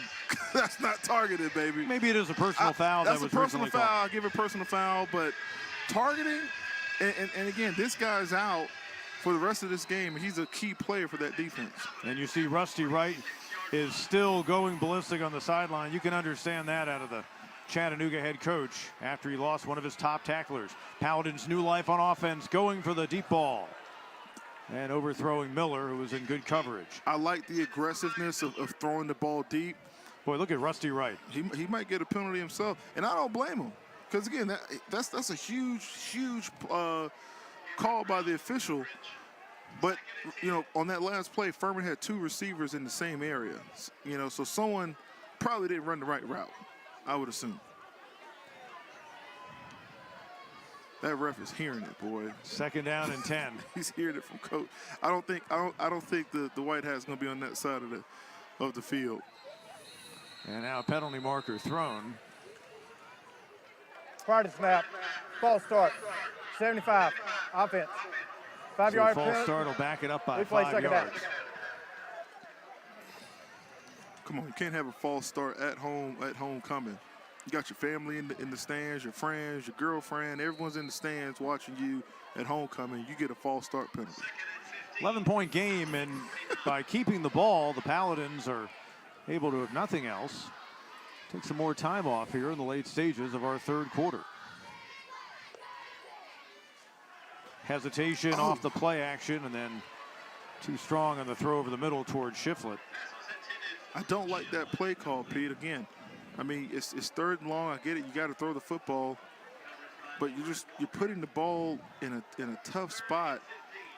And if you're going to throw the football, have more than one route down the field. I mean, it's 2nd and long. Give your quarterback some opportunities to have multiple people to throw to instead of just one deep route. 3rd down now and 16. Chattanooga trying to get a stop. They thought they were getting the ball back. Paladin 7 of 11 on 3rd down tries. Huff dumps it underneath. Dean in traffic, and he'll be taken to the turf.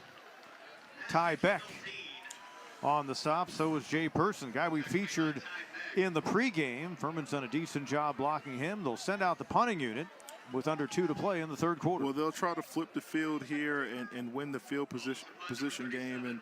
And the main thing is trying to make Chattanooga go the length of the field as we get late into the 3rd quarter, going into the 4th quarter, being up by 11. Some pressure, but Levy gets it away. And oh, come on. What are you doing? Boy, Travis Blackshear, one of the finest DBs in the SoCon, will be the first to tell you that he did not go where he should have. You It'll be a can't touch the touchback. football. We're coming back after this. While most drivers spend their lives going from point A to B, in America, we're all about point X. That's why our most versatile BMW X-Range vehicles are proudly manufactured right here in Spartanburg, South Carolina. The BMW X-Range, your next X-Venture, starts here. Receive a $1,500 lease credit on select X5 models now through October 31st. Living with joint pain isn't easy, but lately dealing with it has felt even harder. So you've been putting up with it. That stops today. Today you stand up for yourself and say enough, and we solve it. Because we have the solutions to get you back on your feet. You're ready. It's your time. Visit bonsecours.com/ortho to make an appointment and get started with your joint replacement today. Bon Secours, healthcare for the universe of you. This is Mountain Dew. A rush of crisp and refreshing flavor. Delivering a bold citrus kick. Do the do.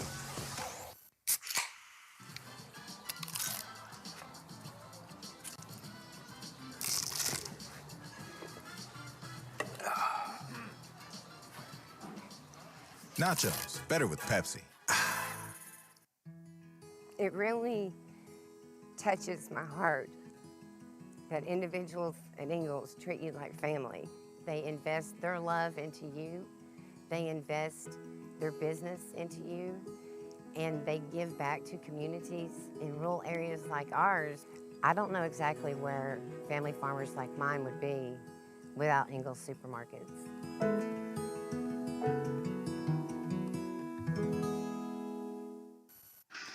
Intensity high here in Greenville, and next Saturday on our Ingalls SoCon Game of the Week, we're in Cullowhee, North Carolina. The Catamounts of Western, the Terriers of Wofford, 2 p.m.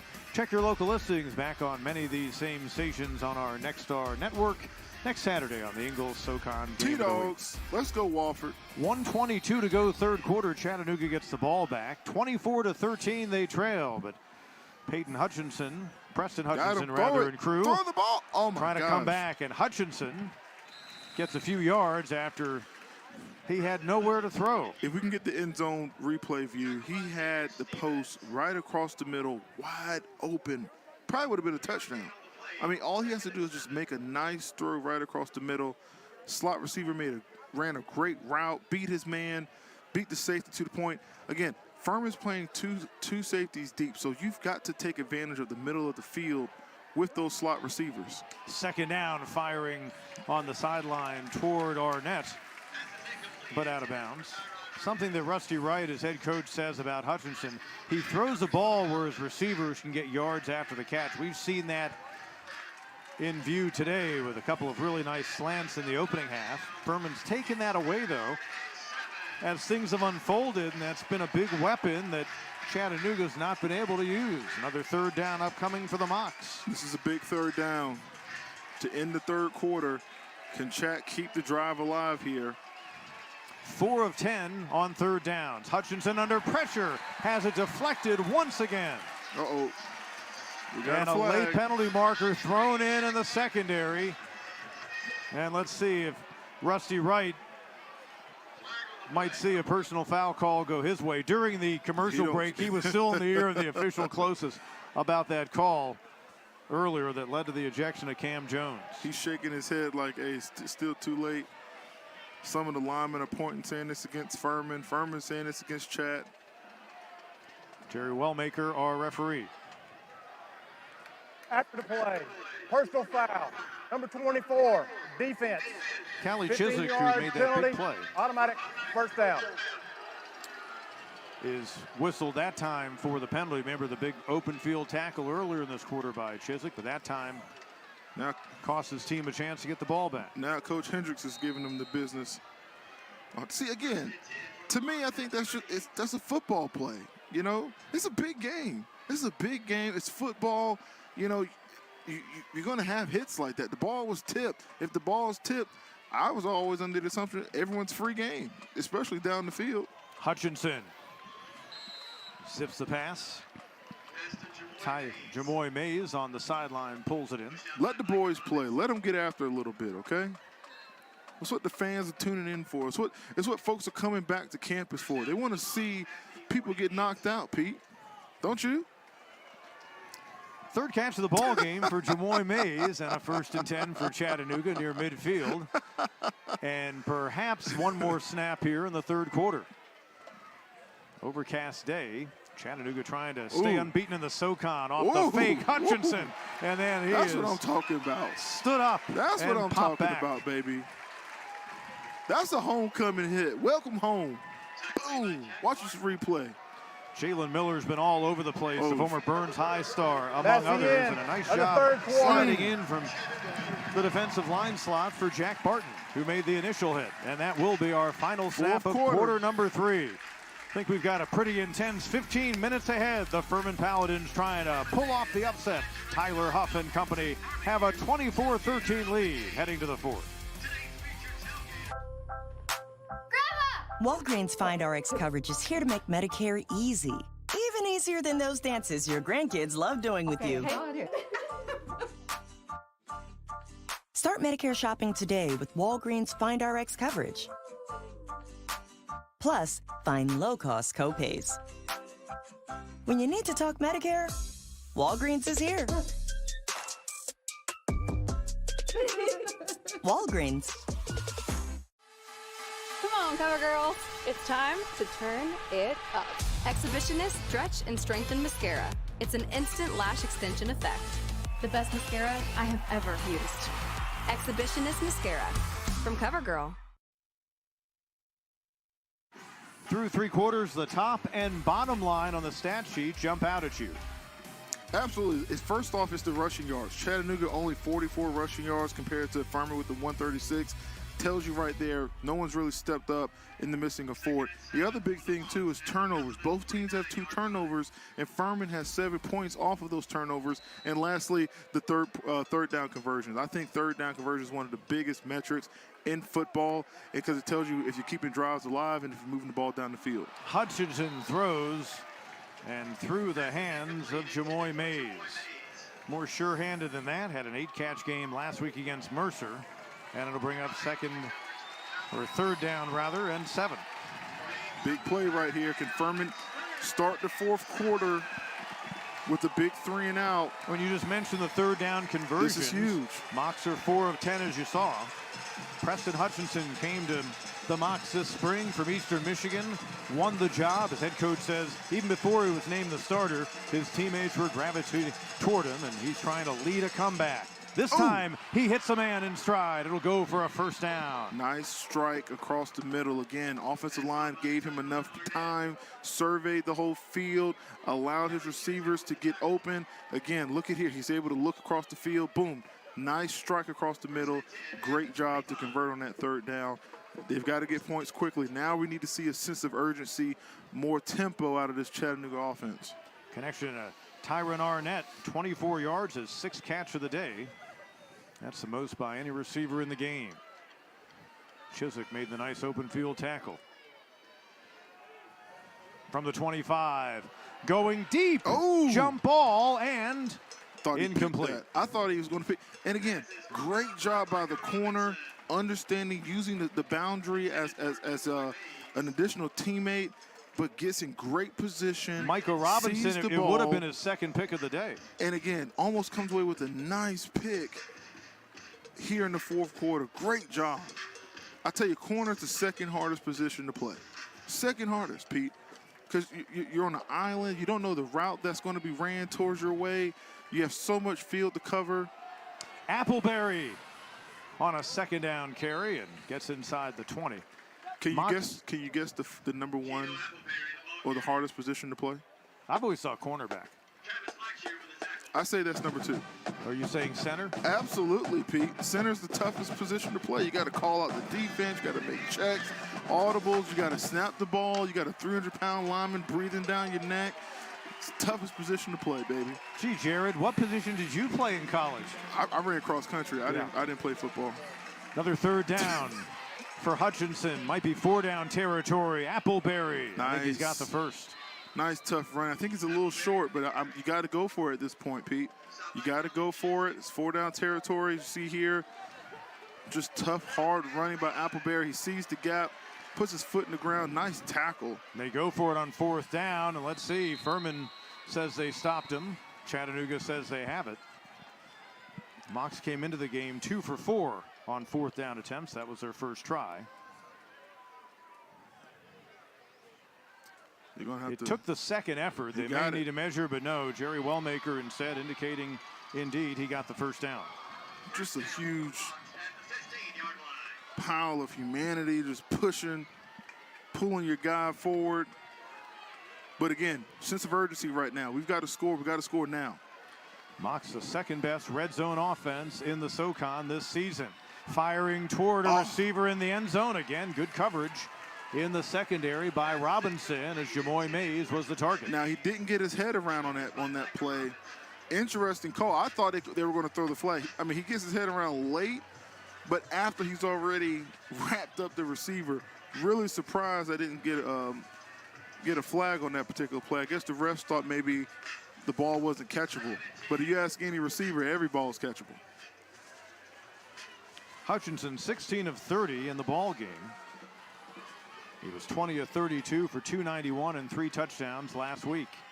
Firing again over the middle. And a little bit too strong. And the marker thrown. One play after you were just saying what you were. The ref was like, oh, I should have threw a flag on that play. If I get an opportunity, I'll throw it. This is my opportunity. I thought that was good coverage on that one. Coach Hendricks on fire at this point. Pass interference. 14. Defense. By roll to places. Coach Hendricks hot. Let's check out the replay, see what we see here. Half the distance, automatic first down.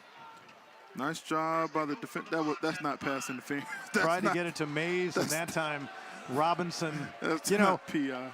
Give Chattanooga credit, and I don't know if Joe Pizzo, their offensive coordinator, called it. It's like in basketball. As soon as a guy gets away with a call, you try to go right back at him and see if a foul will be called. Quarterback keeper Hutchinson, strong runs. Tough he gets run. across for the touchdown. Tough running right there. Love it.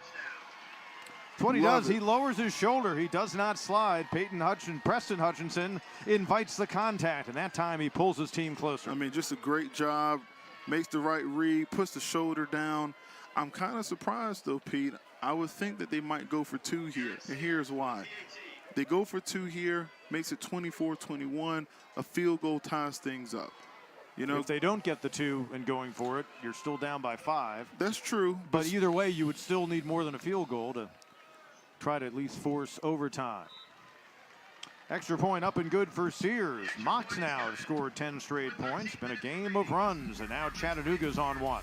Preston Hutchinson, another rushing touchdown of the season. His team's down by 4. Behind every adventure is the road that got you there. Behind every passion are the tools that make it happen. And behind every Ford truck and SUV is a Carolina Ford dealer going the extra mile, finding the vehicle you're looking for. It's our commitment to your journey. That's what it means to be true blue. New inventory is arriving daily. For great offers on a new Ford truck or SUV, go to buyfordnow.com or see your Carolina Ford dealer today. Jewelry has always been the most powerful gift of love, whether it's an engagement or an anniversary. Here at Hales, we're in the business of celebrating your life's most special moments, from the past, the present, and the future.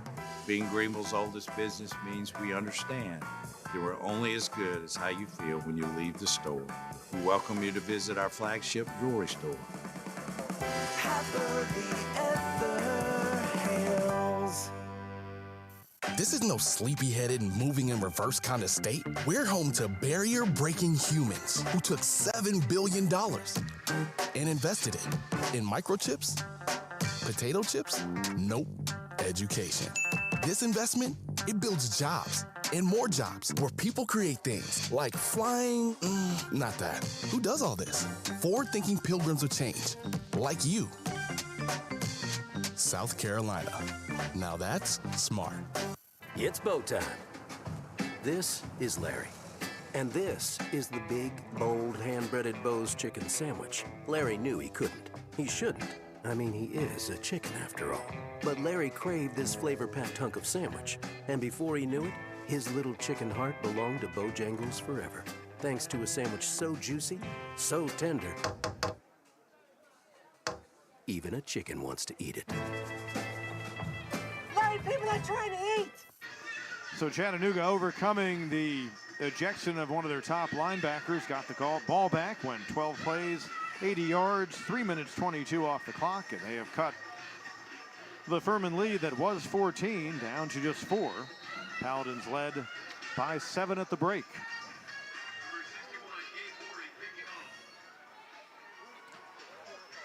Gabe Boring, the left footer who shares kickoff duties, hasn't had many this year, the shorter kickoff man for the Mocs. And Anderson, dangerous on those returns, is dropped just shy of the 30-yard line. Well, we got a ball game, Pete. We're going to figure out what Furman's made of, okay? You got 12:56 left in the fourth quarter. And a Furman player down, as you see. You just got the ball back. Chat just scored. We're going to find what Furman's made of right here, right now, okay? Coach Hendricks, I know on that sideline, is telling that offensive unit, look, we need to march down the field and we need to score a touchdown. Not a field goal, but a touchdown, just because if we just score a field goal, it gives the momentum back to Chattanooga. Braden Gilby, top tackler on this Furman defense, working on special teams, and the player they're attending to, and you see they're working on his left leg, and see if he's able to return next time the Paladins are on defense. But Furman doesn't need to change anything, okay? They need to stick to what they've been doing, all right? Tyler Huff's having a great game, okay? Get back to running the plays that he feels really comfortable with running and march down the field, take time off of the clock and punch it into the end zone and get an upset and knock off the #1 team in the conference. Furman can do it, but it starts with this play. First down play. What are they going to call, and can they execute it at a high level to get the drive going on the right foot? In some respects, a must-win for the Paladins if they want to have any chance to win the Southern Conference title, or for that matter, maybe even one for making the FCS playoffs. Love it. On first down. Ooh! Dumping it into the flat, and some theatrics afterward. Grant Robinson, first catch of the day for the freshman running back from Texas. Great first down play to start the drive. Again, nice, simple play. Give it to some of your best athletes. And then watch this right here. Boom! Truck mode on your own sideline. I tell you, and you always have those guys on the team. They're not going to play. They know they're not going to play. And they just are the biggest cheerleaders on the sideline. Talk the most trash. And that's what happened. I guarantee you, right there on that last play. Ruben Lowry took the hit from Robinson. Roberto and the Paladins trying to make their move. That was Robinson on a second straight touch. Again, ticking, ticking, ticking, ticking, ticking is that clock. You want that clock to keep moving, keep the ball in bounds. You know, situational awareness, telling your receivers, telling your tight ends, you make a catch, stay in bounds. Let's milk the clock as much as we can. Let's run the football as much as we can. So let's finish the game and get the upset and put ourselves in great position. Remember, Dominic Roberto left favoring his right side push the earlier. pile. Second Get the down, pile. Tyler Drive Huff. it. Drive it. Get in there, baby. Get in there. Woo, that gets me fired up, Pete. I love seeing a big pile. And again, that's your quarterback. Your quarterback is playing with that kind of relentless attitude, not sliding. He's no punk. He's driving, trying to get extra yards. You better get, all 5 linemen, look at him, getting in there, driving the pile, pushing it, talking trash, talking about each other's mothers. That's what it's all about, baby. Getting in those trenches. That went for a first down carry for Tyler Huff, as he was able to push that pile for 8 yards. Huff continues to have a big day on the ground, 15 carries, 118 yards, 1st and 10 near midfield. And again, don't know if the Paladins are going to focus on trying to wind some clock here. Devin Abrams on the field, and we're not sure the status of Dominic Roberto, who was helped off earlier, and what the possibility or likelihood of his return is. Well, the focus is both. They need to march down the field, and they need to take time off the clock. So I would anticipate them running the football a lot. It seems like they found something with that quarterback keeper, you know, kind of faking the handoff and letting the running back be a lead blocker. They found something with that. Here we go again. The running back's the lead blocker. And a designed run for Huff. And doing a great job, and he stays in bounds. He's a smart player. Again, he's the general on this offensive unit. You see right here that he's not handing this football off. This is a designed quarterback run. They got a lineman pulling around. He doesn't block nobody. But again, the quarterback's athletic enough to still get outside and create a 3rd and short situation. Big 3rd down play. 6 yards on the quarterback keep for Huff. Paladins 7 of 12 on 3rd downs in the game. You got the old lineman trying to get the crowd up. Under 10 minutes to go in regulation. Little RPO. Huff hit hard. Penalty marker thrown from behind the offense. That one will come back. Guarantee you a hold play, a hold penalty. And again, this is a very athletic holding. 81. Defensive front for Chat. 10-yard penalty. When you're going against really athletic defensive linemen, as an offensive lineman, you have got to move your feet. You can't get caught up holding a guy and he goes another way, and then, you know, because you're in bad position. Yeah, actually 81 was the one holding, so he's a tight end holding the linebacker on that last play. You got to move your feet. You can't just block with your hands. You got to move those feet, get in front of the defender, and let the back or the quarterback make you right.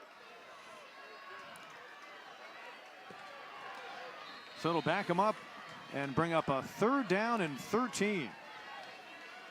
Again, trying to convert. Critical situation over the middle, intercepted. Ty Beck. Wow. Known more for the hits he delivers than making the picks. Man. And that'll go as the first interception of Huff in the game. I like the aggressive play, but you've got to read the defense, big dog. You got to see that linebacker is just dropping back in coverage. They're in a zone, and he's just reading your eyes, and you go straight to your favorite target, and he's going to pick that every day and twice on Sunday. Tough one right there by the quarterback, who's had such a great game so far, to turn the football over like that. And again, Furman with 3 turnovers today, Chat with 2. Now you give Chat the football back in great field position. Lots of time left to go down the field and make a play. And Hutchinson, big strike over the middle. Looking for room to run. Mays.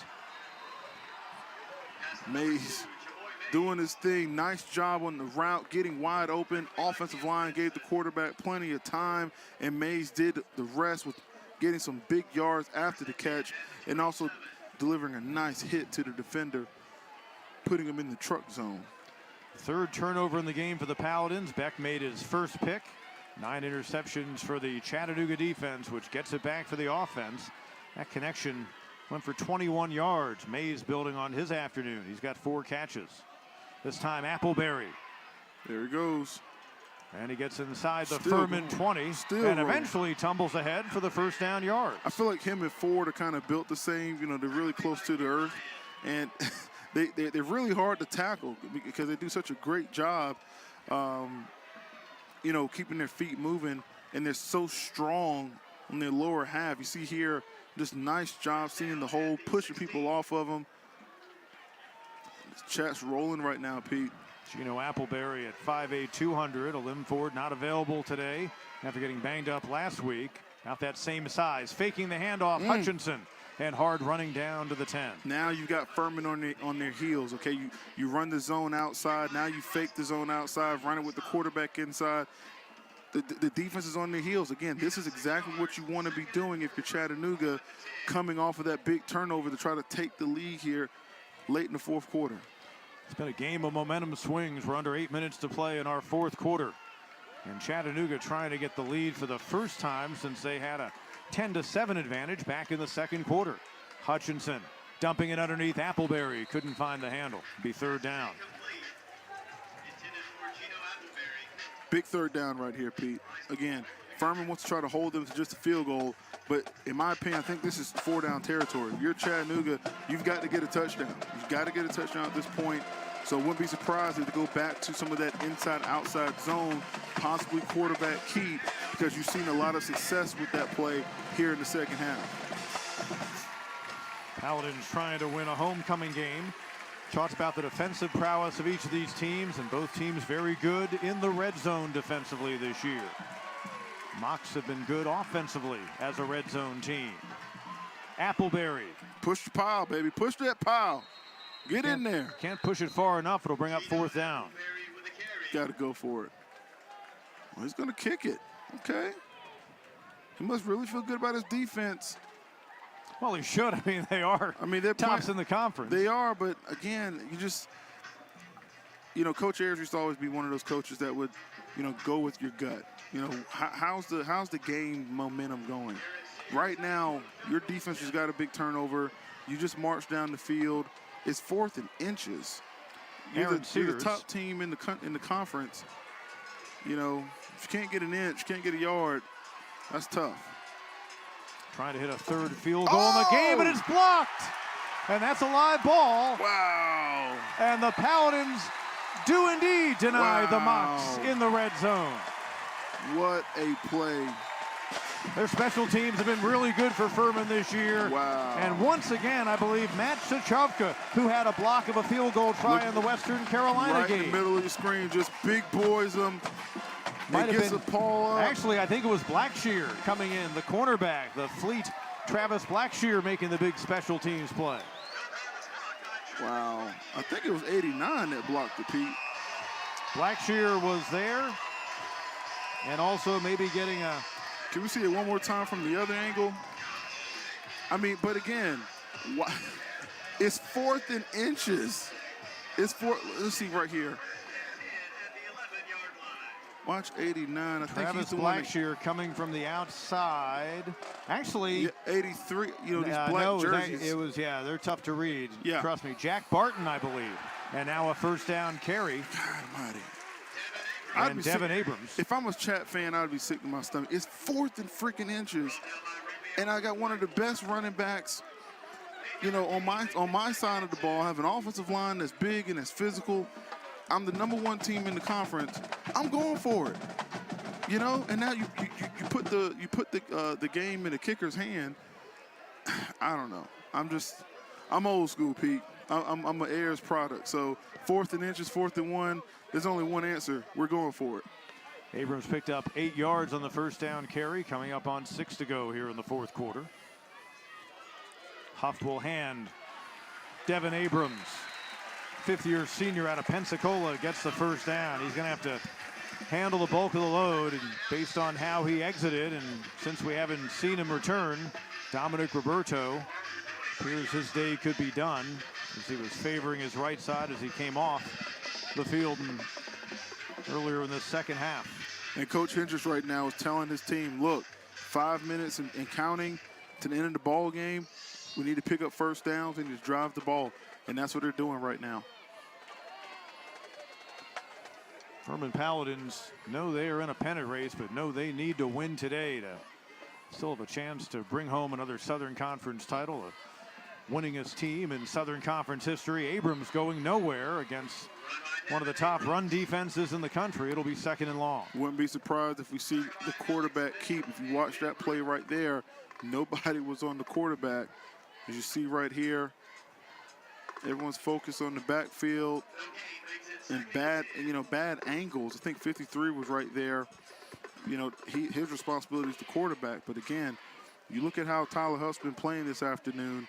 My eyes and my focus is on him as they try to milk more time off of this clock. See, Chattanooga is still with all 3 of its timeouts. Still too early to start using those. 2nd and 10. Huff on a designed run, looks for room. Stays lowering in his bounds. shoulder, and it'll bring up 3rd down. Stays in bounds. This guy is he's a really heady player. He just understands the moment, understands the situation of the game. Does a great job. This is just a designed run. They've got the running back out there. He doesn't really block anybody. But again, he's able to pick up some positive yards. 3rd and 6 right now. Can they convert? Trying to convert for an 8th time in 14 tries. And suffice it to say, the 3rd down's pretty huge as we approach 4 minutes remaining in our 4th quarter in a 4-point game. You see Huff's numbers so far. His rushing numbers, a big story, nearly 138 yards. Looking to throw, pressure. Huff on the scramble, and he'll be dropped near the 30, and we'll see Furman punt it away. What a hit. Big hit.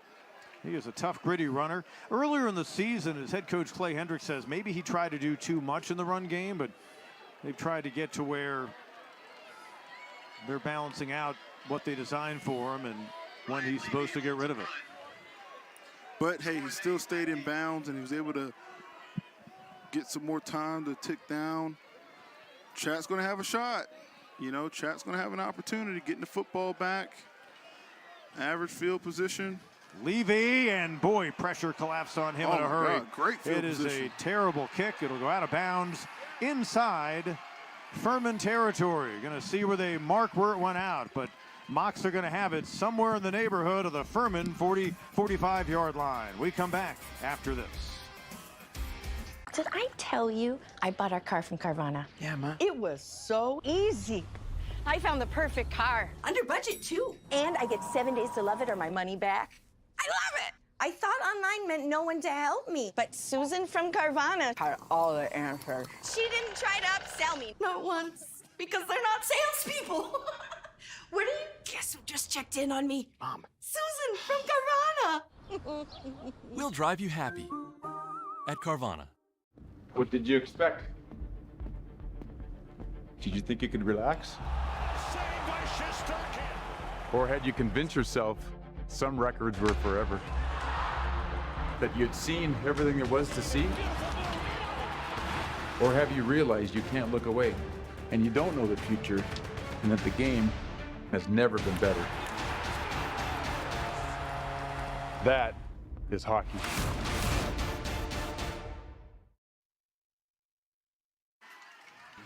Back at Paladin Stadium on our Ingles SoCon Game of the Week, presented by Ingles. Low prices, love the savings. You see the band getting in position for their post-game show, but we've got a lot of football to play between now and then. This heavyweight battle between SoCon title contenders delivering just what we expected. 3:13 to go here in the 4th quarter in a 4-point game. Hutchinson off play action. Nice pass, Pro. He was looking deep. Ooh. Spins ahead to get some extra yards. Nice. Actually ran into one of his own offensive linemen. Hey, and his offensive lineman grabbed him and pulled him forward. They picked up 5 yards. Great first down play. Hey, and again, they've got plenty of time, plenty of timeouts. No need to do anything too crazy. You see here on the replay, again, puts his head down and watch his big offensive lineman just grab him. Come on, I got you, big dog.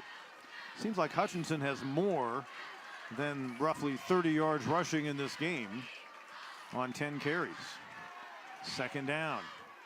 And a little bit too strong on the sidelines with good coverage again by Robinson on Jamoy Mays. An interesting play call right there. Again, there's still so much time left. Chat can still run the football here on this drive and give Appleberry an opportunity because, again, last possession, he just marched down the field And that offensive line was really coming off and creating some big openings for them. So really kind of surprised they're not running the football on 2nd and 5. But again, 4-down territory at this point. How huge is that block by Barton on the field goal try moments ago for Chattanooga to keep this a 4-point game based on the situation. And another deflection at the line. Wow. And was that Barton again? My goodness. Bob Ritchie, the basketball coach, may want to look at him as a forcer on the defensive end. Again, if you can't get home, get your hands up. They do a nice TE where the end comes around. And he was essentially unblocked. It's a big 4th-down play right here, Pete. That's at least 3 deflections at the line of scrimmage by the Furman defense. If I'm Chat right now, I'm rolling the quarterback to the right. That's where I got the most space. I got a right-handed quarterback. Give him different options. Game probably on the line right here. Hutchinson stays in the pocket, and it's broken up. And once again, Chiswick, a huge play. Massive, massive play. Great job, great coverage. Hey, you go for it on 4th and 5, but not 4th and inches. But look, great job by the Furman defensive unit, not breaking at a critical part of the game. And now there's still plenty of time left. Again, Chat's got all 3 of their timeouts. They can try to get a 3-and-out here and get the football back, but they won't get the football back in this kind of field position that they just had it. They had great field position, and they weren't able to capitalize on it.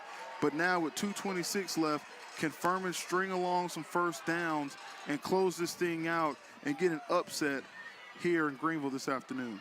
Abrams on first down, and Rusty Wright will use the first of his timeouts. I have a feeling the ball is only going to be in the hands of 6 Huff and 32 Abrams for Furman here the rest of the way. We're going to take a timeout. 2:21 to go here in Greenville on our Ingles SoCon Game of the Week.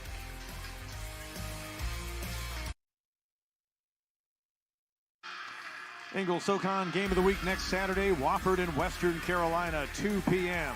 Meanwhile, here in Greenville, Furman Paladins trying to add another Southern Conference championship. They've won the most in conference history, this proud 100-year-old plus conference. Well, the Paladins need to hold on right here to have a viable shot at adding one in 2022. Huff read perfectly by the Chattanooga defense. It'll be 3rd down. Rusty Wright using timeout number 2. Yeah, it's going to have to use all these timeouts. And again, if Furman doesn't throw the football here, Chattanooga. He's going to have to use that Second 3rd charge, one timeout to and a get half. some more time This will back be a on 30 to try to put something together to rally here late in the 4th quarter. I would be stunned if Furman throws the ball in this situation. It would be a gutty call. Hey, very gutty call. We know Coach Hendricks. He's made a steal. So again. But I think he understands the situation. His defense is his defense is good enough. Defense is playing really well. So, again, I would assume he plays the field position game here, run the football again, force Coach Wright to call a timeout, get a good punt, better than what he got last time. Well, the most important man on the Furman roster right now might be Ryan Levy, getting loose over on the sidelines, and will need a better effort than the one he produced moments ago that gave Chattanooga the ball at the Furman 40. 3rd down and 9. He might throw it here, Pete. Paladins 50% on 3rd downs. Low snap. Huff is looking to throw. Firing near side. Oh! Let's see if Kendall Dean kept a foot in. Wow. He did. We said he's a man made of steel. He got that 1 foot down. Everyone in the stadium thought they were running the football. Great pass pro, great route. 17 yards for the first down. Huff 16 of 25 for 203 yards passing today. Man, what a gutsy call. His 3rd 200-yard passing game this season. Transfer from Presbyterian has come in and really given new life to their QB position. That pretty much was the final nail. Abrams. And Rusty Wright will use his final timeout with 1:36 to go. And the Furman Paladins look like they're on the verge of snapping a 2-game skid against Chattanooga. More importantly, hanging in the thick of the SoCon race. We'll take another timeout. Pretty easy choice for our Pepsi Player of the Game. Tyler Huff continuing to earn his medal as the starting quarterback at Furman. Over 330 combined yards from scrimmage today. And what do you like more, the running game or the passing game? Take your pick. I like his toughness. I mean, he's just a tough guy, taking big hits, making good decisions, not running from the moment, understanding, hey, we're playing the #1 team in the conference. We still have an opportunity to get a conference championship back here in Greenville, and we're going to play, really play lights out. And he's been doing a great job of that today. Second down and 10. Going to be all on the ground for Furman. Chattanooga out of timeouts. Sky's starting to darken here at Paladin Stadium, but things looking brighter for the Paladins, hanging in the hunt for a Southern Conference championship. They go into an open date, and then they've got Mercer on the road in 2 weeks. That'll be a gigantic task for them. Chattanooga, this was not a must-win for them. It would be just their first SoCon loss. And they still have to play Samford, which was winning at last check of the Citadel, and will probably come out of today as the lone occupant of first place in the SoCon, with a three-way tie for second between Chattanooga, Furman, and Mercer. Mercer's won at VMI. Samford has won its game on the road against the Citadel. Clay Hendricks let the clock wind down as far as he needed to before using a timeout to stop things with 51 seconds to go and a 3rd down and 7 upcoming. Well, they threw the ball the last 3rd down. I don't think they're going to throw the ball here. They're going to run the football here. He's just kind of reminding his team at this point, hey, hold on to the football. Nothing silly, nothing stupid. Don't do anything stupid. Post, whistle, to put ourselves, behind. But as you look at the scores, the Wofford Terriers, they won today at home for their homecoming against ETSU. You look at that Samford Citadel score, 38-3, Samford handling business, and Mercer, again, handling business against VMI, 55-14. That's kind of your around the SoCon scores for this afternoon. But, again, Pete, you got to bring it every Saturday because you don't know who's going to get beat, and Furman definitely stepped up to the call today. 3rd down for the Paladins. You see 51 seconds left.